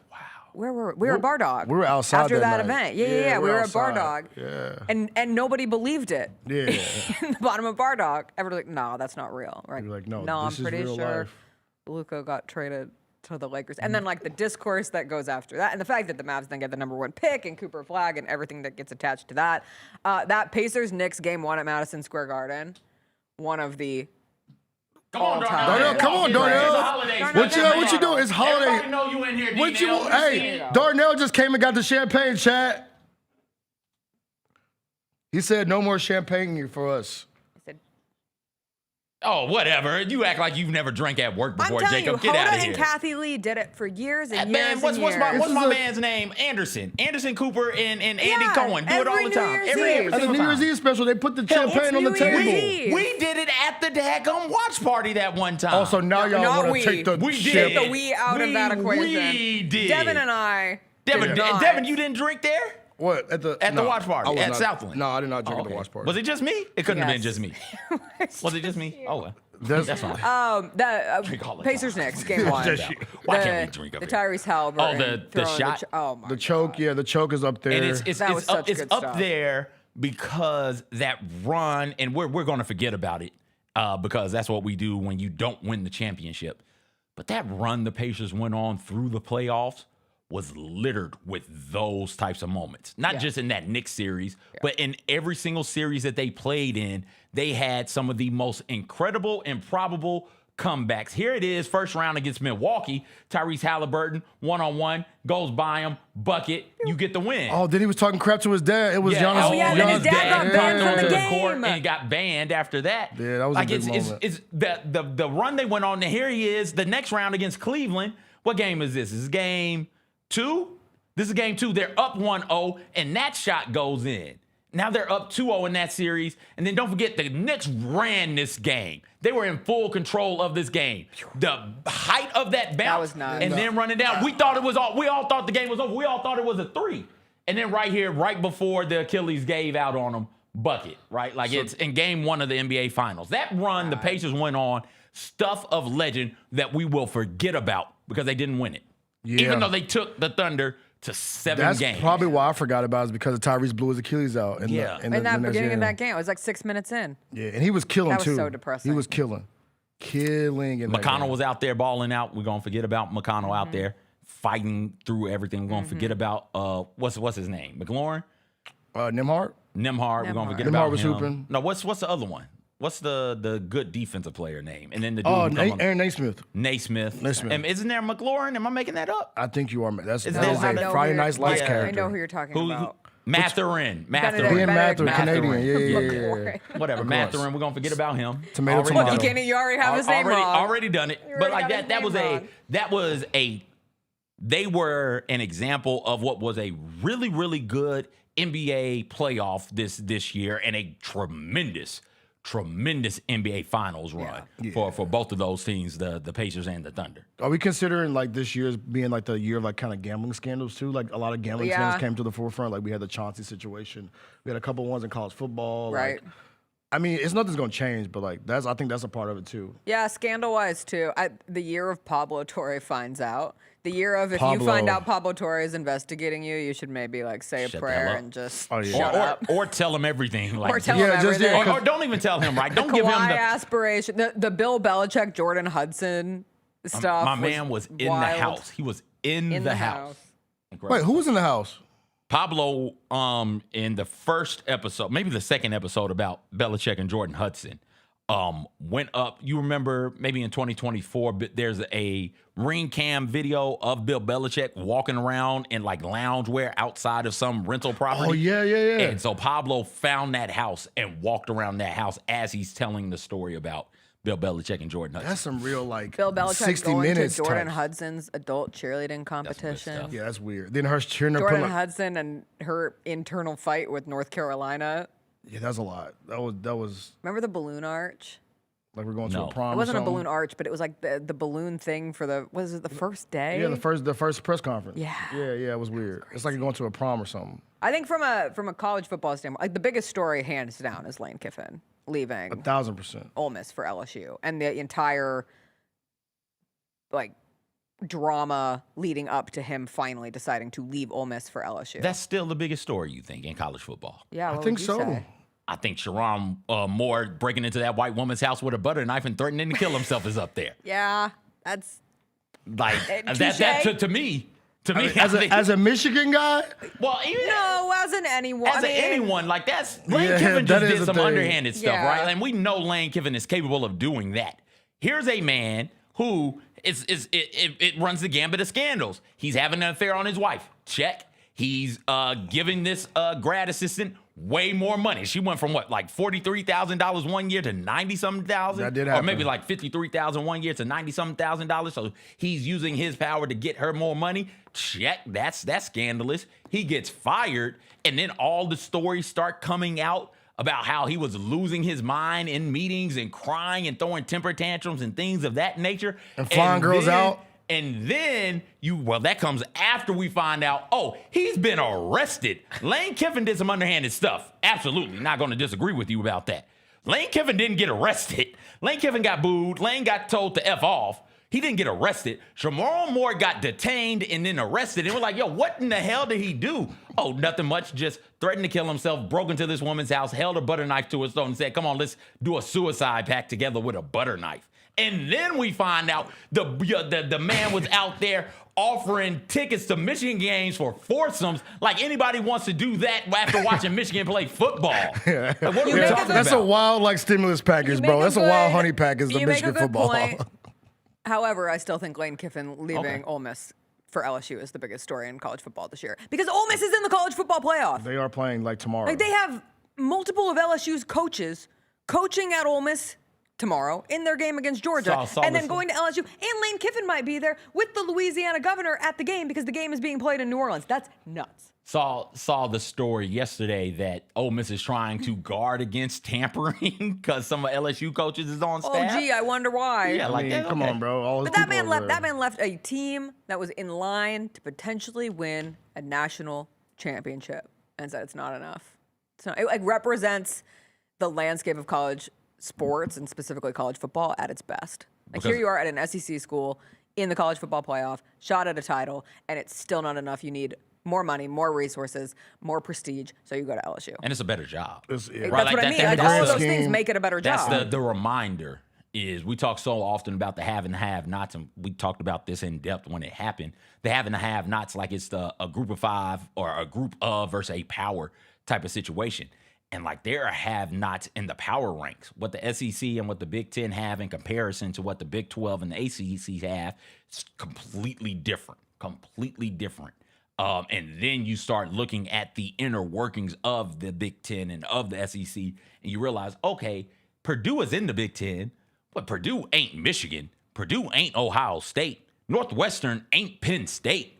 There's different tiers in your conference. And so as great as Ole Miss has been under Lane Kiffin, 3 straight 10-win seasons, if I remember correctly, LSU for him and for everybody else nationally is clearly a much better job. And the way you went about it too, I think it's probably like the get on the plane and dipping out and still taking the bonus from winning the playoff. Hey, wait, I want to push one more thing, pushing back on the Lane Kiffin, because you might be right. As of now, you're right. But what if I tell you that we got pictures of Sharon with his wife with their newborn pushing a stroller out of the attorney's office like the next week? It's a scandalous story. It is very. It's a scandal. Is that enough to tip the scales? How about this? How about we lump that one in with the Ohio coach too, pulling up to the team hotel with his baddies and getting spotted by players' parents. Yeah. So it was the parents who snitched on him? The parents snitched on him, bro. You moving slousy, bro. If players' parents are catching you at the team hotel with your side pieces. Damn. Okay, quickly. Nasty we work. have 3 minutes left of our portion. 3 minutes? Yeah, 3 minutes. Who put us on the time limit? Devin, Devin, you don't have to go anywhere. No, you don't have to go anywhere. No, I'm leaving. Devin's gonna stay. No, I Devin's not to going my anywhere. dad. I gotta get my dad to the airport. No, I'm not staying nowhere. The Super Bowl. I think we'll remember more of the Kendrick halftime show because it was than a the bad Eagles Super Bowl. beating The the Eagles Chiefs. dominated that game. Kendrick was have you seen the top highest grossing rap tours of the year? Kendrick was number 1. Yes. It's Kendrick number 1, Tyler the Creator number 2. Number 3 might shock y'all. It's getting hot in here. Nelly? So take off all your clothes. Number 3 was Nelly. Nelly was on tour this year? He did 51 shows, made $45 million. I listened to EI yesterday. So there you go. So we got Kendrick Lamar, Tyler the Creator, Nelly, Suicide Boys, Travis Scott, Wu-Tang Clan, NBA YoungBoy, Don Toliver, Rod Wave, and Central C, top 10. They bring it up in the chat, and I think this tips it back your way. The yoga stuff, the yoga investigation with Lane Kiffin.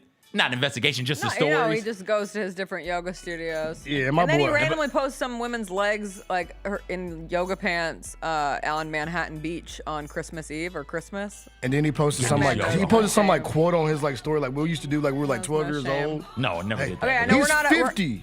We never talk about baseball. The 3 of us are big baseball people. Huge. That World Series, the inning counter up, World Jacob. Series Game 7 was one of the best baseball games that I have ever watched. You watched it? Yeah. Oh, okay.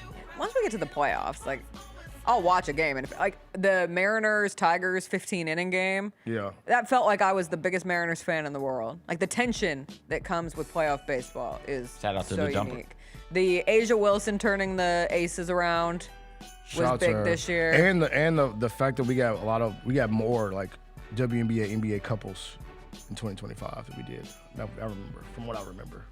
Okay, Asia, we got Wendell Carter in Asia, not at all. Angel, Asia, and Bam. I mean, there's probably more, but I can't really think of what I'm talking about here right now. We got more WNBA, NBA couples than ever.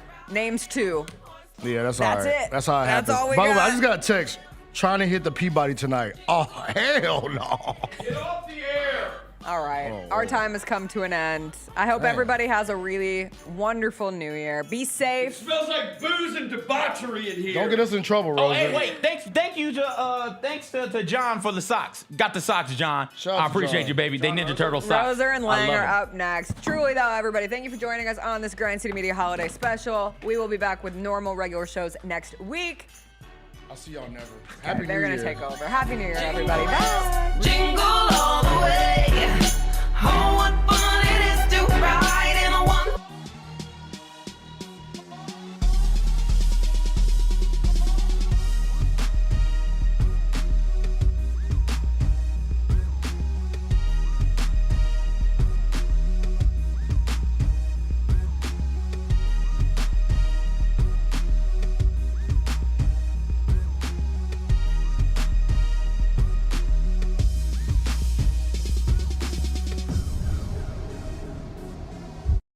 The long goodbye begins.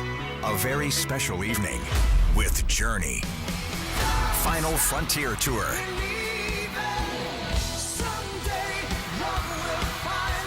Journey. Tickets are on sale now at journeymusic.com. Your chance to say goodbye to the songs that changed our lives. Journey. Final Frontier Tour. The Grizzlies are proud to team up with Prime Global Group, a company on a mission to redefine real estate investment. By leveraging deep experience, strategic insight, and robust resources, Prime Global Group is shaping a smarter, socially responsible future. Whether you're an investor or simply curious, now's the time to explore innovative strategies that align with your values. Join the movement and discover how you can be a part of this exciting evolution. Visit primeglobalgroup.net to learn more and connect with the team today. That's primeglobalgroup.net. Sonic Radio. Welcome back to Sonic RNDIO. That spells radio with me, the CIO. This just in, the new Sonic $1.99 menu lets you build a crave-worthy meal for just $1.99 an item. Whether that's a creamy shake, crispy tots, or a quarter-pound double cheeseburger. This just out. Ostriches. They're mean, not very cute, and in my opinion, way too big for a bird. Don't miss the Sonic Fun 99 menu. 5 items, always $1.99. Live free, eat Sonic. Tax not included. See menu for details. Thanks for showing up, Memphis. Nothing compares to catching your Grizzlies IRL. And that all starts with buying tickets at Ticketmaster, the official ticket marketplace of the Memphis Grizzlies and the NBA. Ticketmaster gets you to the game so you can catch every highlight. Put that jersey collection to use for the next game and get Grizzlies tickets at Ticketmaster. Whether they're here at FedEx Forum or on the road, Ticketmaster's got your back when it comes to scoring tickets. And there's no better brag than saying you saw it live.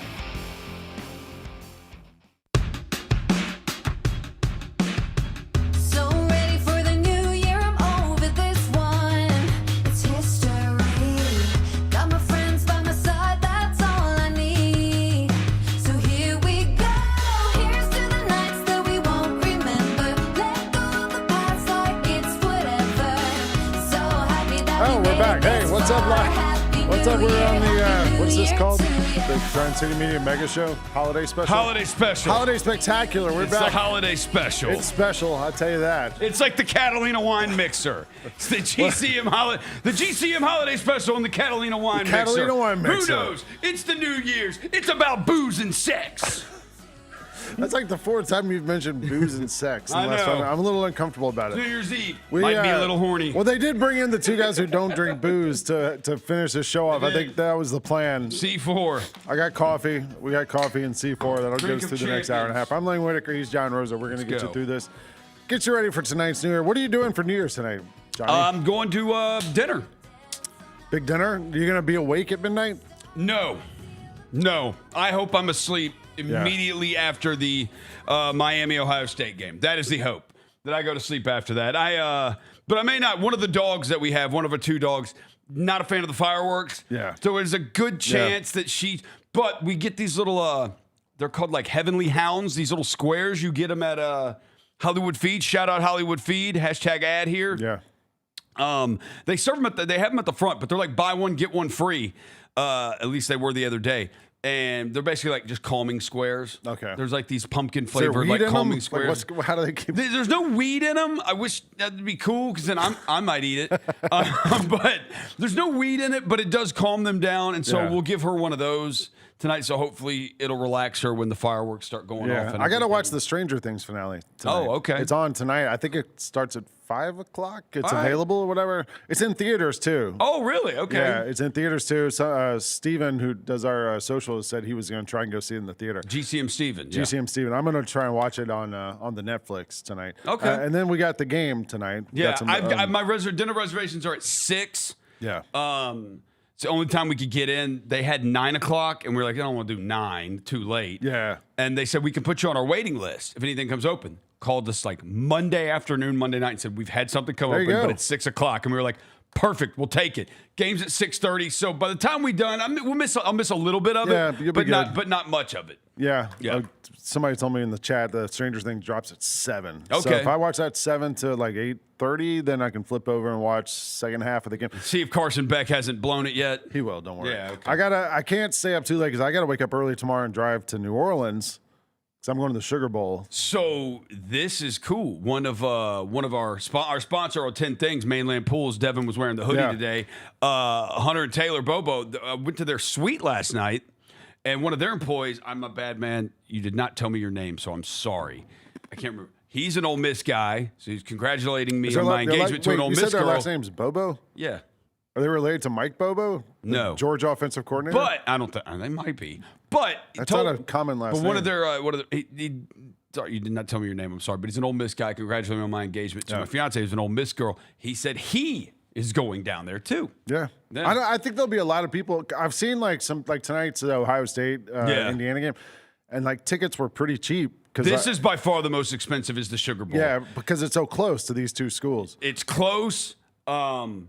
Ole Miss also first time in the college football playoff, and you have New Year's in New Orleans. I think you got a lot of factors. You got a lot of factors playing. I mean, if whoever wins the game, the next game in this bracket is in Phoenix. So like, I don't know how many people are going to make it to Phoenix. That's and a then tougher the championship's in Miami. Right. Let's start. I want to talk about the Grizzlies game last night because we talked about it a little bit. Jessica and CJ and Devin talked about it. You and I sat next to each other during the game last night. Watched that game. Do we take a moral victory from the Grizzlies losing? No, we're not doing moral victories anymore. I feel like I mean, I was thinking about it today. Like, I mean, we were one shot away from winning that game. Yeah. You know what I mean? Like, it was. No, they were. They had several times that they probably could have won the game. There are also times they could have just lost the game even before they, ended up losing it. No, I don't take a moral victory from it. I think it's more of. I feel like with how they are without Edie, it's kind of a. Flip a coin? Like, what are we getting tonight? I don't really know what we're getting tonight. Like, I think the Milwaukee game, I thought they looked great. Like, starting in the second quarter. Josh said first quarter in the Milwaukee game, he said we were still full of Christmas food. Totally understandable. Yeah. I was full after like 2 days after Christmas still. Me too. So, but then from the second quarter on in the Milwaukee game, they looked great. Like, offense, defense, all of it, like, looked great. And then the Wizards game, they just got destroyed. Yeah. Offensive glass, points off turnovers, second chance points. And then last night, like, the offense looks great. Like, they're able to, the running offense in the first half, they had 19 assists on like 24 made shots in the first half. So the ball's whipping around. It looks great. The second half, it goes more towards ISO stuff because they're just guarding Ja one-on-one and they're not helping out and at zone. all. They went zone they went zone. Yeah. But even when Ja drove, like, nobody comes over to help out for Philly. And so if you're going to do that, Ja's going to cook you, and he absolutely did. And they did it with more ISO stuff in the second half, it looked like, and they had success doing that. But the defense was like turnovers, second chance points, like it's just kind of, what are we getting right now? 20 turnovers to 8. You don't know what you're getting from a night-to-night basis. Yeah, I mean, But I will say it's been entertaining. Ja really started cooking in that fourth quarter. That was the first time since he came back that I felt like we saw like a quarter from Ja, where he was like the whole court. He was hitting those mid-range shots. He was getting to his spots. He was driving to the basket. He got to the free throw line. Like it all, and I'm hoping that bodes well, like going forward. Yeah, because like we haven't. I felt he like looks more confident attacking the basket than like he has, old Ja. Like, and a willingness to attack. Jessica said that was the first time since 2021 we've seen him score 40 in a game. So it kind of felt like Ja was getting back to what we've seen from him. That shot by Edgecombe at the end of the game to win it for the Sixers, huge shot by Edgecombe, great shot. I wish we hadn't like switched it. Or I don't know what the plan was there because they sort of doubled Maxey, but then Ja contested, but like just like I'll take Jalen straight up on Maxey that far from the basket. Cool. Yep. You know, I just don't like leaving the guy alone. Yeah, that happened a couple times. How many threes did Edgecombe hit last night? How many? 5 of them. 5 There's of 10. another one too. Jessica and I turned and looked at each other immediately, and it was Ja was guarding Maxey, and Jalen started, and Edgecombe was towards the Grizzlies bench. This wasn't the last shot. This was a different three. And Jalen started shading towards Maxey, and Maxey saw it. And as soon as Wells took one more step to him, boom, kicked it over to Edgecombe, buried it. And we're like, that's because they're so worried about Maxey. That's why that happened, and he couldn't get back. What do we make of the debate, the ongoing, constant debate from Grizzlies fans about minute distribution with this team? There was a lot of complaining last night because when Isolo took out Coward and Ja in the fourth quarter, right, the Sixers went on a little run right there and like got a lead that they ended up winning the game.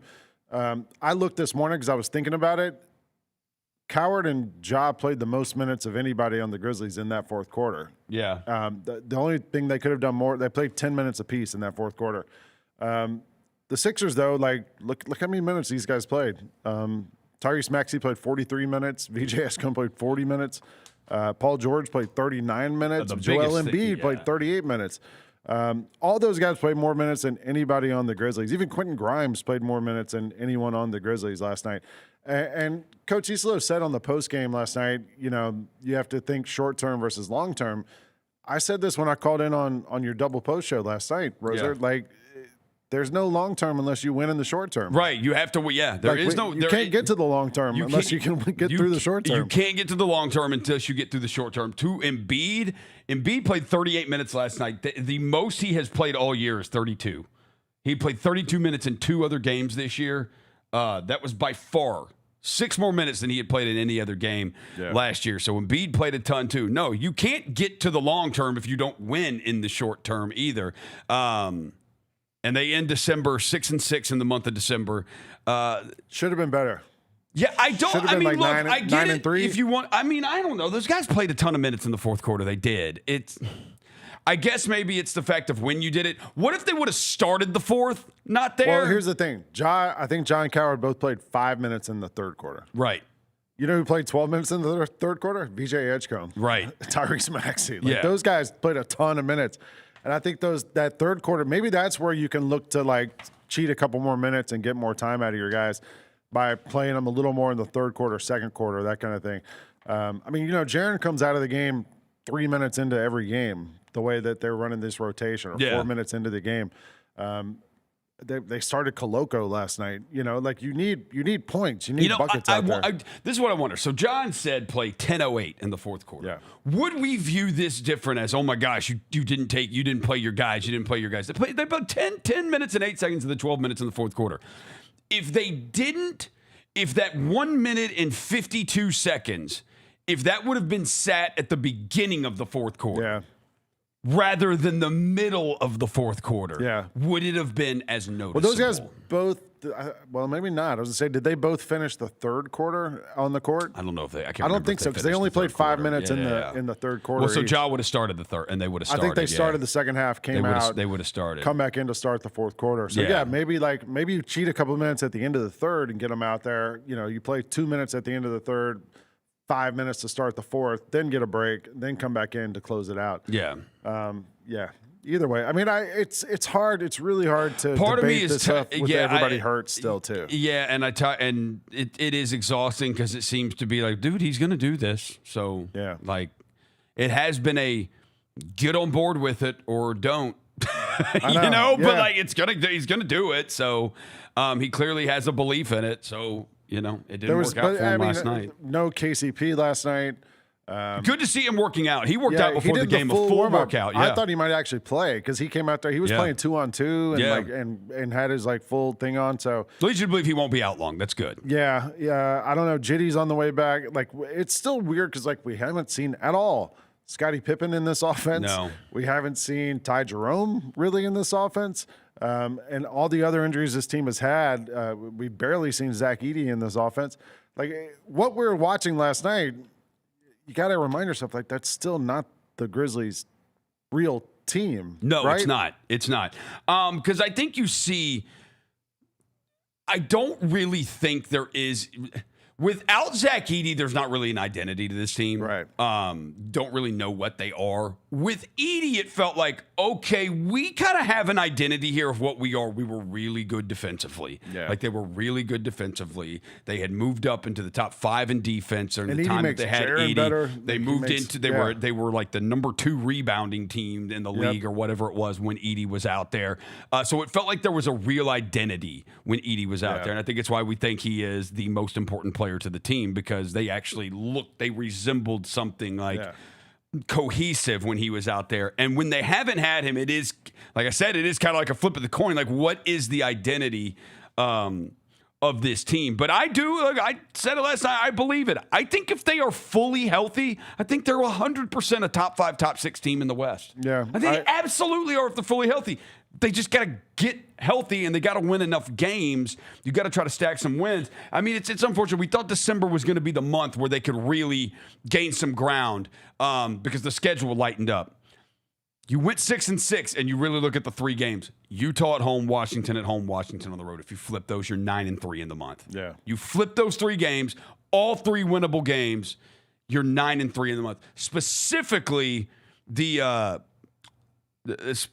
and you could have just been, say you lose the Wizards on the road, flip the Wizards in the Utah game here at home, which were insanely winnable games, and you're 8-4 in the month. I mean, all of those games you relied heavily on Christian Coloco, a guy on a 10-day contract who his 10 days up today, I think. Some people hated on him last night. He made a couple nice plays. That guy's on a 10-day contract, man. I want to give a shout out. I want to give a shout out to Coloco. I like him. He caught that pass in the first half in the middle of the paint. That's right. And just no look whipped it to the corner, to the left corner to Jalen Wells for a wide open three. I was like, that's a heads up play. You know what right I like there. about Coloco is he has no interest in doing anything except rebounding, setting screens, and rolling to the basket. It's a big thing. You need guys that'll do that. There was a play where he caught the ball at the free throw line and he looked terrified. Yeah. Like, do not pass me the ball unless I'm under the rim or nowhere else. I don't want the ball. He caught it at the free throw line. He looked around. He found Ja, passed it to him, ran out and set a screen. That's all he wants to do. That being said, he knows his limitations. He knows his role. He's great at all that stuff. There's a reason he was available to sign on a 10-day contract. Yes. He's fine. Yeah. He's not but you're starting him. So don't he's starting. He started that game last night and played 20 minutes. Jock's coming off the injury. They did want a true center because once it's decided the Sixers that Embiid, he was questionable. Once it's decided that he was going to play. What are the things that I think are still trying to figure out? Jaren was awesome. Jaren was awesome in the first half. The first half, he's really good. He scored. They couldn't stop him. He got the ball. He made moves. And then the second half, there was nothing. And then I do think down the stretch, one of the things that was so encouraging about the Milwaukee game was how well John Jaren played off one another. Especially John, putting Jaren in positions. Yes, they played off together. They played off of each other very well. And last night, it ended up going back to, dude, you look at down the stretch, the play, everything. Jaren's just standing in the corner or standing on the wing. Yeah. Except there was one play where he was trying to post Paul George at the high post. He was trying to post him up, and he had him. And Santi cut through the lane, and Ja threw it to Santi, and Santi didn't see it. It hit off his back and went out of bounds. But I think, when you don't have – we know when Edey's back, you're going to get Ja, Edey, high pick and roll at the end of games. You're going to get that. But I think in the short term, while you don't, I think you'd like to see more of what you saw in the Milwaukee game and John Jaren really playing off of each other more. Jaren had 11 at the half, finished with 15 points. Yeah, he only took, 5 shots in the second half, I think? Something like that. I mean, but look, he had 12 boards. All of them defensive rebounds. Yeah. And the 2 things I mentioned yesterday on the Gary Parrish show, Bennett and I did our resolutions for the Grizzlies for the new year. One of them, my number one was don't turn the ball over. Last night they had 20 turnovers. And there's so many plays where they're just dumb turnovers. Like they're not being guarded. They're just pass it out of bounds, dribble off your foot, like just stuff like that. And it's not just a last night issue. Like this is going on for years now. Like this team doesn't value possessions. It doesn't value the ball. Yeah. You got to clean those up. Like what the Sixers had 8 turnovers last night. Like good teams don't do that. So that's one thing you got to. And the other thing was rebounding. And to me, like the rebounding last night was awesome. They had 42 rebounds to 27. Dominated the Sixers on the glass. Yeah. But it didn't matter because you just kept giving up the ball. The Sixers took 20 more shots than the Grizzlies took last night, 111 to 92. Yeah, 9 turnovers in the second half in overtime, 10 points off those turnovers, and you lost. So you lost second half in overtime, points off turnovers and second chance points. You lost 24 to 11. Yeah. Like that's 13 points right there. You got beat on second chance points and points off turnovers in the second half in overtime right there. What did you think of Cam Spencer not being in on that final possession? Well, I guess we could run the final possession of regulation is another one too. Did you think when Jalen missed that shot, did you think Sed was going to go back up with it? You cool with him passing it out to Santi? Because Santi was wide open. He was wide open. He was. And he was actually shooting the ball really well in the first half last night. I had actually written like Santi's He on a did. heater. Him and Jaren both were playing really well in the first half. So I'm cool with Santi taking that shot. I was right next to the bench when they called that timeout at the end of the game with 1.7 left at the end of overtime. And they're going to run up a play. You need a 3. And Cam was kind of right next to me. And Cam starts He did. up. I thought he was going into. He's I know what jumping you're up talking and about. down. I saw it too. He's getting his legs going. I think, and I turned to Jessica and I was like, I think Cam's coming in. And then they go out there and Cam's not out there. Yeah. The play they ended up running, because they drew up some play and the Sixers called a timeout, so they had to run a different play. They had Ja out there as a decoy, basically. And he took everybody with And him. it He took worked. like 3 guys with him. Ja came around that screen and drew everyone with him, and you got a pretty good shot from You got a Coward. great look. Yeah, You got a guy great who look. Had a career night. Like, I mean, Christian, would you rather that be said, or would you rather that be Cam? Because I understand. I get it. Although I think they defend it differently if it's Cam. Yeah. They're going to be all over him. They're going to say, watch Sed, him. Yeah, Sed maybe gets a little bit less. Yeah. Also, like, look, the Sixers rookie just hit a 3 to give them a 3-point lead. Let's let our guy who's had a career game, Cedric Howard, he had 28 and 16. Yeah. Let's give him a shot at it. It was a great night for the rookie class. Yeah, it was. I Yeah. mean, but Sed was awesome. Sed was so awesome. Some of last those night. rebounds were like Rebounds, The balls, you just see the ball up there, and then he just goes and gets it. Yeah. Like we haven't had a guy rebound like that in a while. I mean, Edie, Jaren, those big guys, like they get rebounds. We have not had guards who can like just go get it. Dez was a solid rebounder for his He was, position. yeah. Dez could get For his size, Dez especially. was. I don't remember Dez getting 16 rebounds though. Like no, Sed is a really good rebounder. 6 already. offensive rebounds For a 6'4" 2 guard. For a 6'4" 2 guard. A really good rebounder. I wonder that last possession where Ja had to end up kicking it out to Jalen, who missed the 3. Sed got the rebound, then kicked it to Santi. I think Jalen had a decent look at it. Like he did the Santi shot where you catch it and you don't bring it down. You just catch and shoot from there.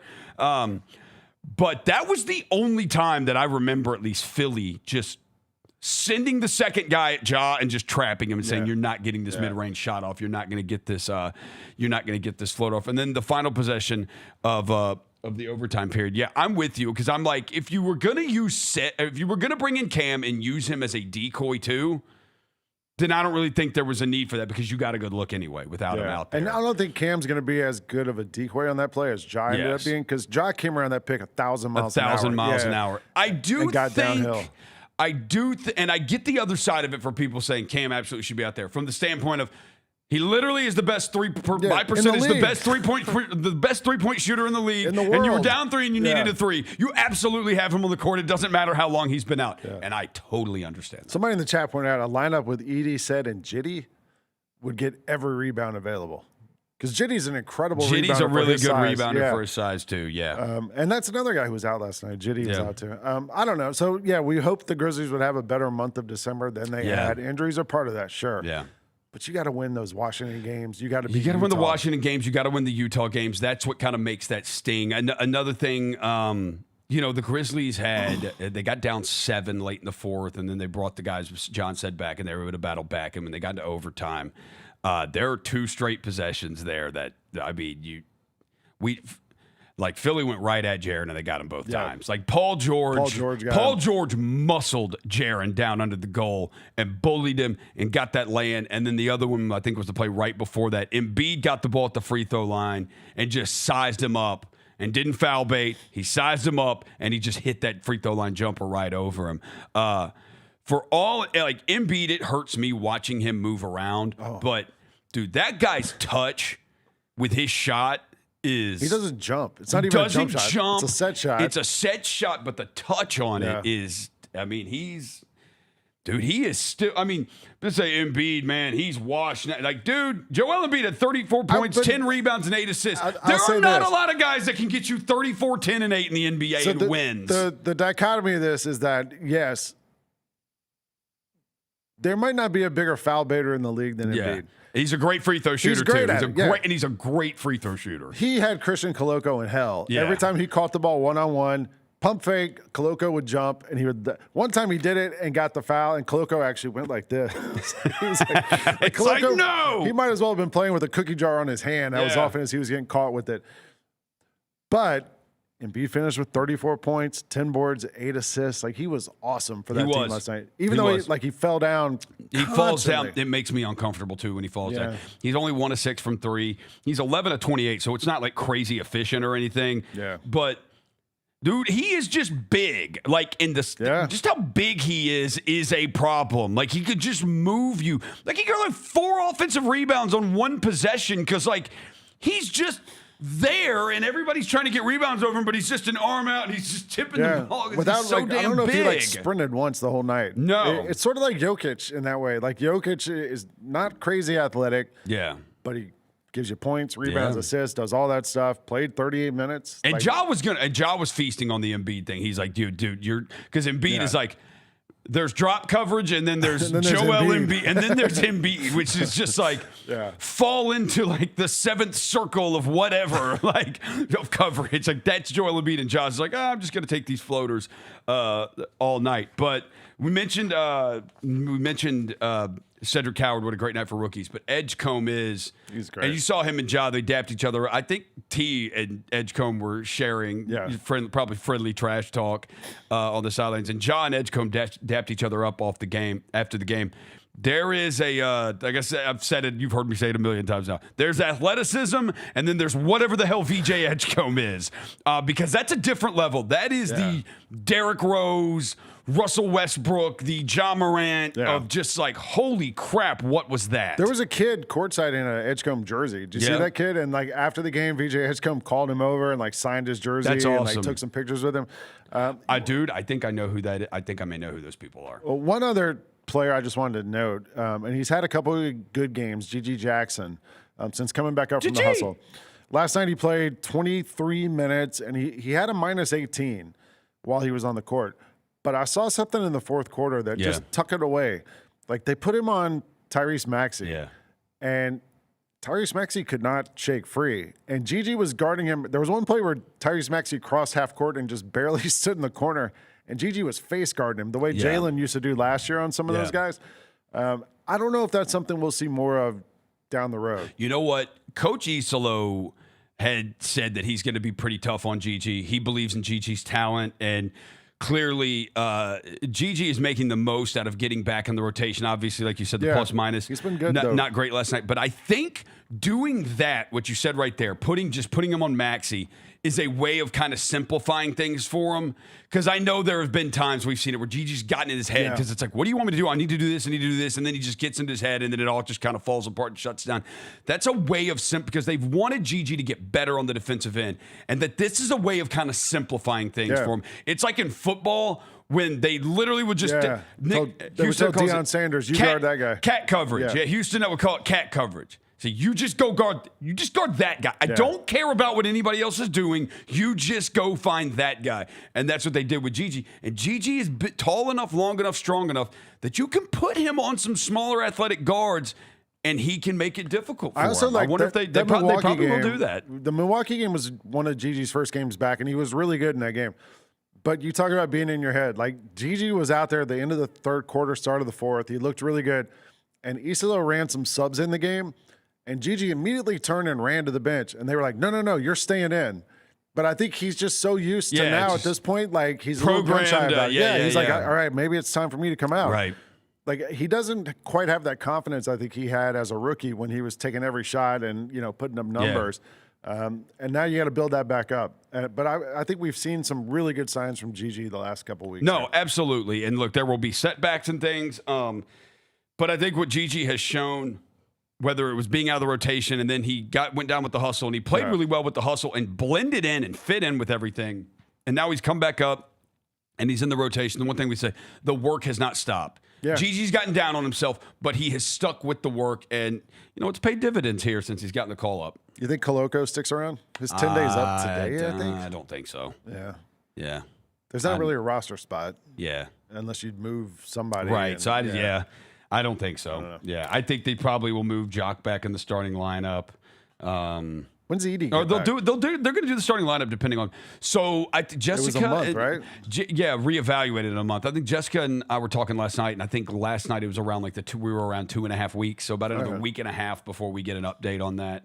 You got to play the Lakers twice. You got the Lakers Friday, the Lakers a bunch Sunday, of good games here. And then you've got 3 straight at home. You've got San Antonio, Phoenix, and Oklahoma City. Yeah. And I believe the San Antonio Phoenix is a back-to-back. The OKC may be the third. Yeah, no, it's 3 nights. games in 4 nights. Yeah, that's right. And then you play Brooklyn on Sunday. I mean, you have next week at home. You got 4 home games next week: Tuesday, Wednesday, Friday, Sunday. San Antonio, Phoenix, Oklahoma City, Brooklyn, and then you're overseas for the Orlando games. It's a lot of work for the Berlin and Grizzlies. You know who else it's a lot of work for? Who? Us. It is a lot of work for us, but we just get to talk about basketball, That's man. right. We get to sit in chairs. Too blessed to be stressed. That's right. Stressed, but still blessed. Going into 2026, Just making up bars. This is my life. Hey, we'll take a break. We'll come back, and we're going to get you through 2025 into 2026. You're watching the Grind City Media Holiday Spectacular. Is that what we're calling Holiday Special. Holiday Special, whatever. You're watching it. We'll be back. Catalina Wine Mixer. Memphis. Monday Night Raw returns with non-stop action, unmatched energy, and the superstars you love. We don't get mad, we get even. We don't go home till we beat them. This is our time, we ain't leaving. We need to come undefeated. Witness the moments you'll never forget. Monday Night Raw, Memphis. Monday, February 16th. Tickets and ringsider packages on sale next Friday. The world needs B2K.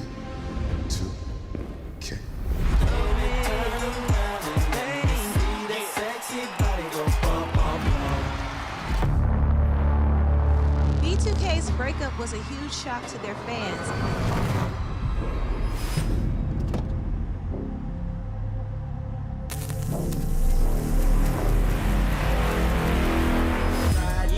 Boys for Life Tour. Michaelese, it's Gary Parrish, and I think I owe you a congratulations. Do I have this right? Another hole-in-one for you? Yeah, I was playing by myself. Hit the green, it went in, and I looked dejected because there was no one there to witness it with me. It would be very inexpensive for like every par 3 at a nice golf course to have a camera set up at the tee box. The Gary Parrish Show, live on weekdays at 10 a.m. on YouTube at Grind City Media and the official Grind City Media app. Jeff Dunham, Artificial Intelligence, his all new tour. You're the other white meat. How can you be so smart on one hand and so stupid on the other? Well, you're half of it. I realize I could have avoided all this years ago with one simple word. I do not. Silence! Don't miss a Memphis. Friday, April 10th, FedEx Forum. Tickets on sale Monday, September 29th at jeffdunham.com. Kroger shoppers and Grizz fans. Want exclusive last-minute discounted ticket deals texted straight to you? Sign up with the new Kroger Buzzer Beater deal. Fans can sign up by texting Grizz to 636-479 or visit your local Kroger store in the Delta Division and scan the QR code. By signing up, you agree to receive recurring automated promotional and personalized marketing text messages from the Memphis Grizzlies. Consent is not a condition of any purchase. Message frequency varies. Message and data rates may apply.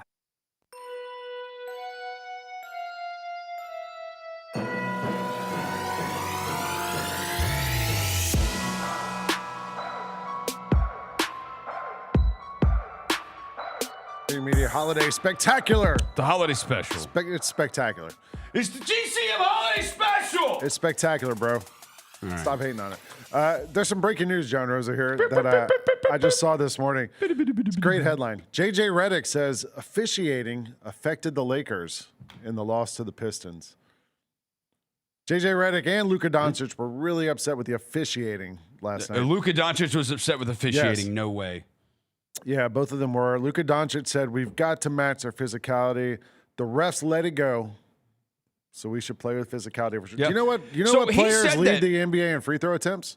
Probably Luka. Number 1, Denny Avila. Oh, Denny, yeah. Number 2, Shea Gilgeous. Alexander, of course. SGFTA. Number 3, Luka Doncic. Yeah, of course. JJ Redick said that before going into the game last night. He was trying to kind of put it in the officials' ears, talking about how physical the Pistons play. And he's like, it's just how they play, though. But so we have to adapt.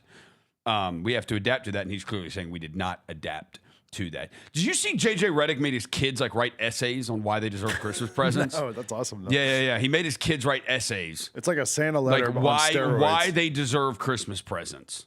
Yeah. I'd love to read those essays. Yeah. Someone said they feel like we're learning way too much about JJ Redick, and we're not supposed to know. I feel the this same much about Joe him. Mazzulla. That's fair. Yeah, I have a buddy who writes those long magazine profiles of people, for the New York Times and ESPN magazine stuff. Yeah. And I told him, I was like, man, somebody needs to do a Joe Mazzulla. I don't think Joe Mazzulla feels. I don't know.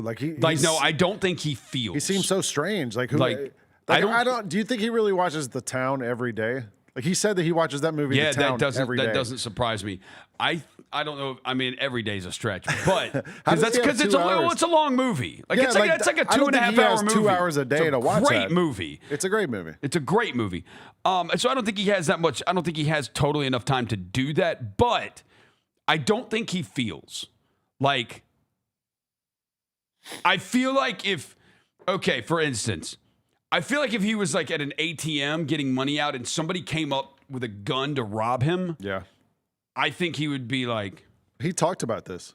Okay, what did you be like? You do what you have to do. Yeah, he had some quote about that if he was involved in something that he would not go down without a fight. Oh, he would not go down without a fight. I thought he would look at the guy and be like, do what you have to do. Did you see the other day? He said he's trying to convince his wife to get a wolf.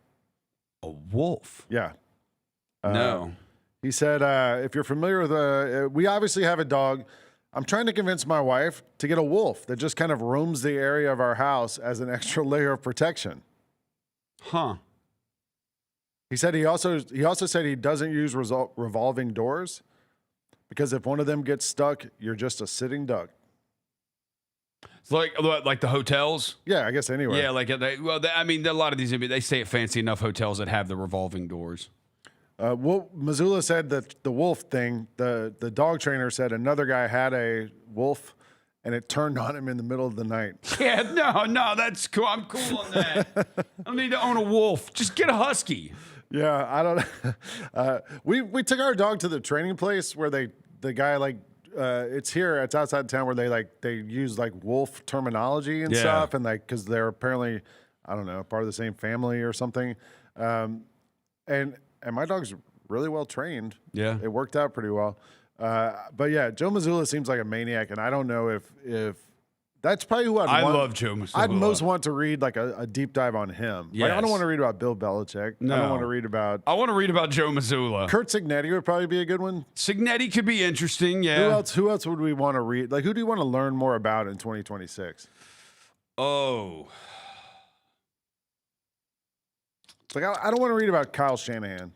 No. What's you know what I mean? No. Yeah. No. There's not. And trust me, he doesn't want you to read about him. Yeah. he does not care for media.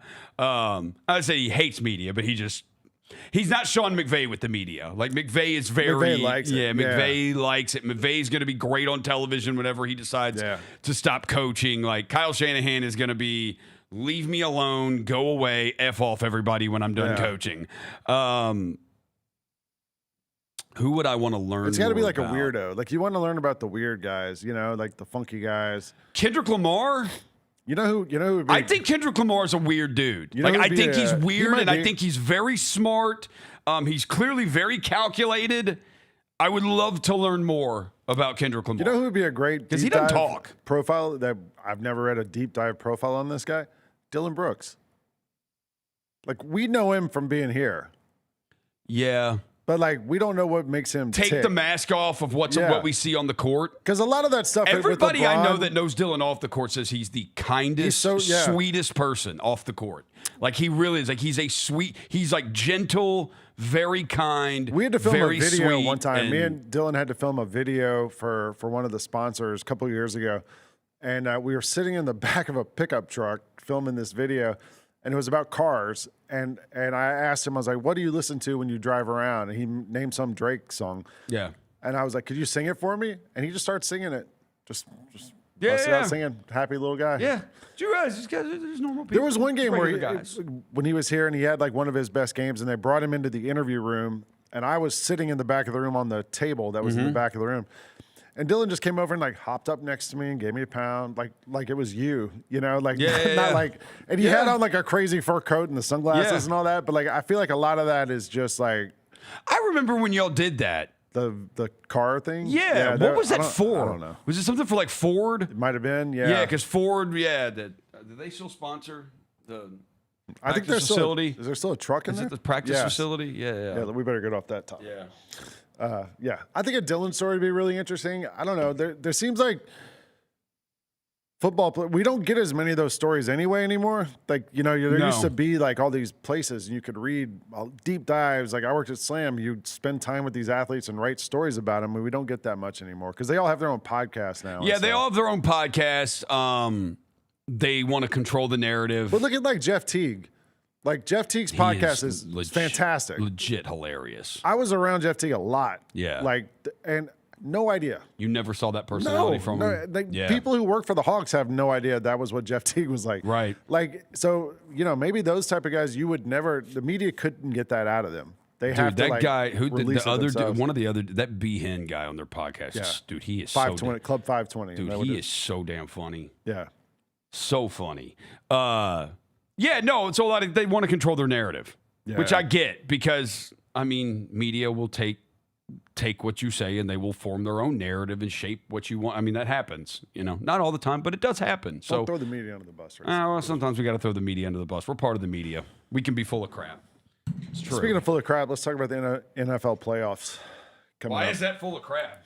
Because you love the 49ers. I do love the 49ers. I've had it with you in the 49ers. You've had it with me in the 49ers? I was disappointed you didn't post a victory video. If you follow John Roser on the Instagram, usually after every win, we get a video of John Roser celebrating the wins. And that was big was that the dub. best win of the season? No. Sunday night? No. Against no. the Bears? No. Season opener on the road. Sorry, Jacob. You can bring the camera down. I'm sorry.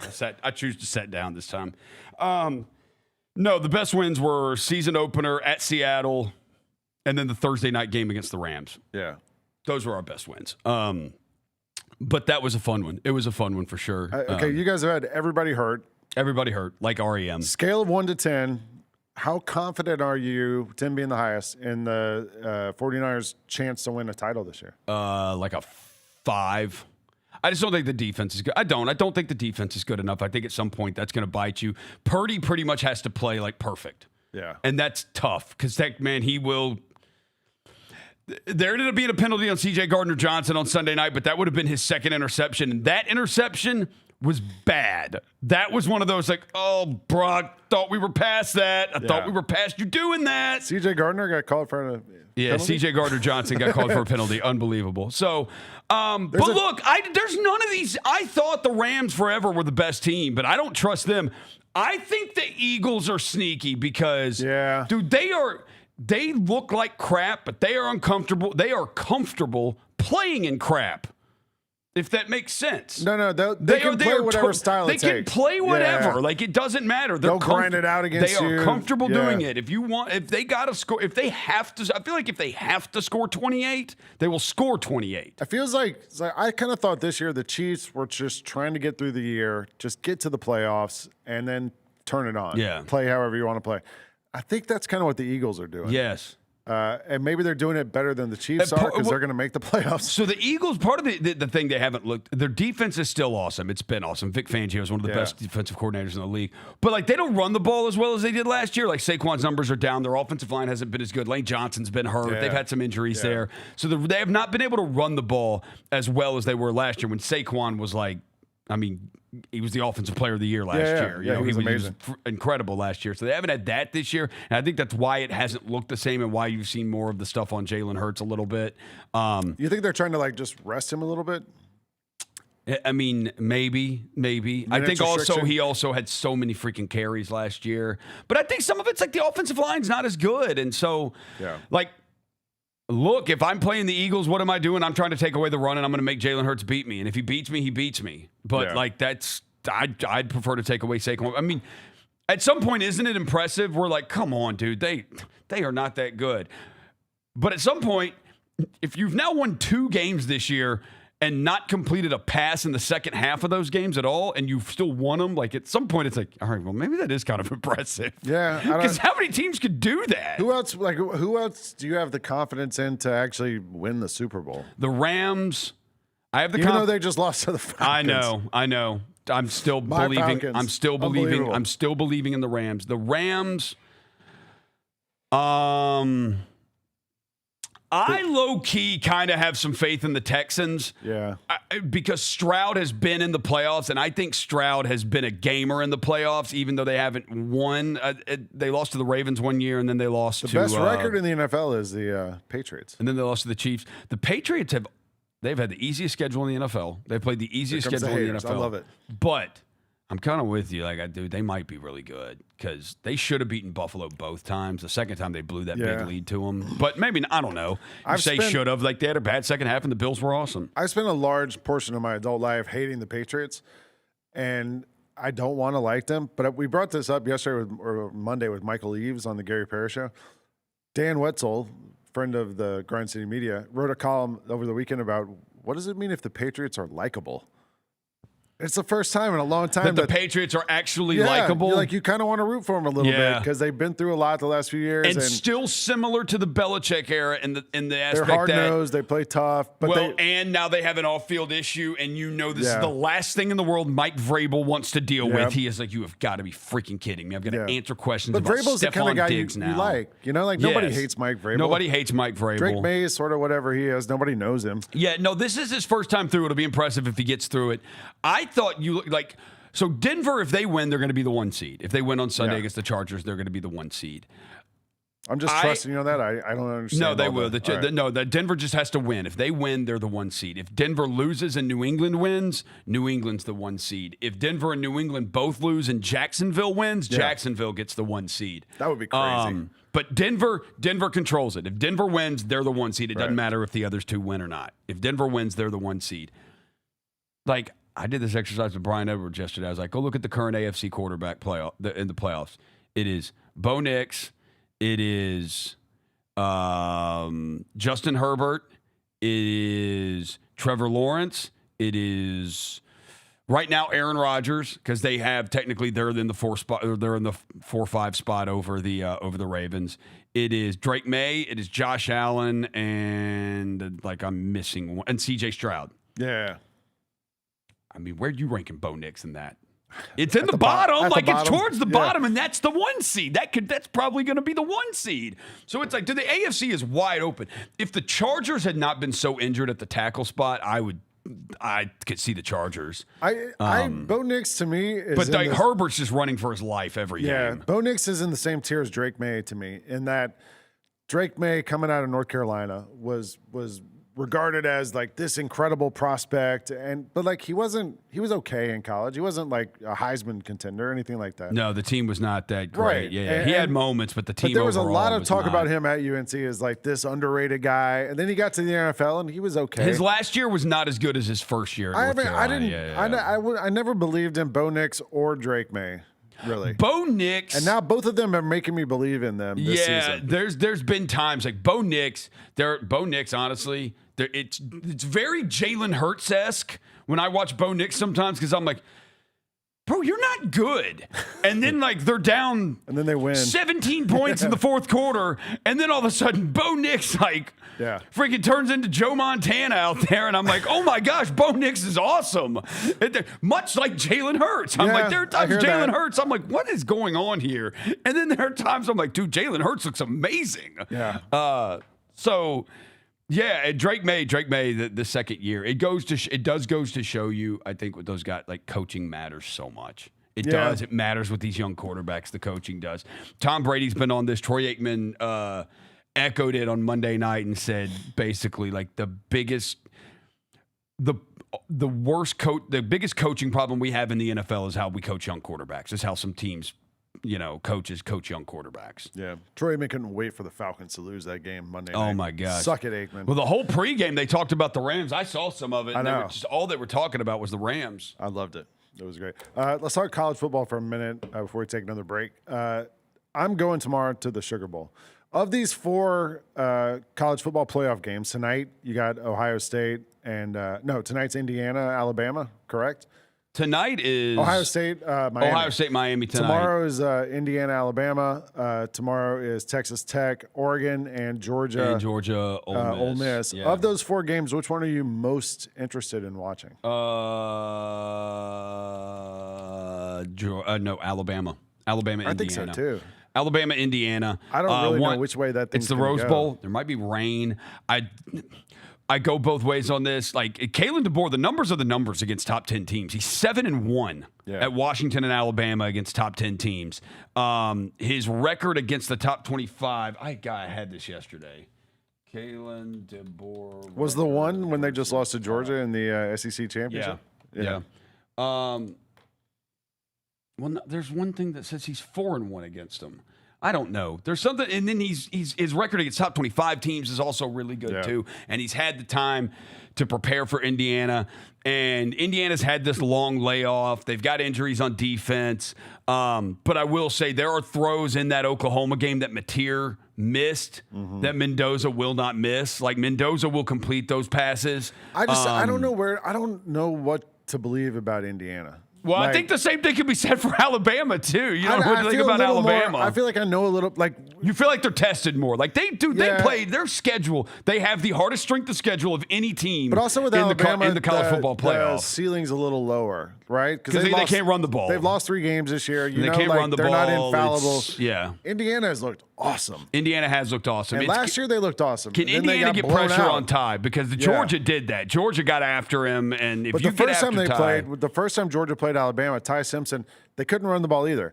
And Alabama just threw a million screen passes, quick screens out to the sides, and got it to Ryan Williams and Jeremy Bernard, and piled up yards that way. Ryan Williams isn't playing, is he? No, he is. He said he's not transferring either. He said he's staying. He's really? Not going to the portal. I thought it was announced he was going to the portal. There was like reports of that a couple weeks ago, and then yesterday he was like, "No, I'm not going anywhere. I'm Alabama through and through." That's impressive for him, man. He's had a down second year. That kid has had a ton. He's had like 10 drops this year. Yeah. It has not been. He had a big drop in that Oklahoma game. That it's like, yo, man, if you're a big time receiver, like, you got to make that catch. Like that's a So good for him if he's not transferring. I was at that game in Tuscaloosa 2 years ago where he made that catch down the sideline against Georgia. That was one of like the more impressive things I've ever seen in my life in person. Like where he did and then he did like the spin and ran into the end zone. The 2 defenders ran into each other and he got the touchdown to like give them the win. That was incredible.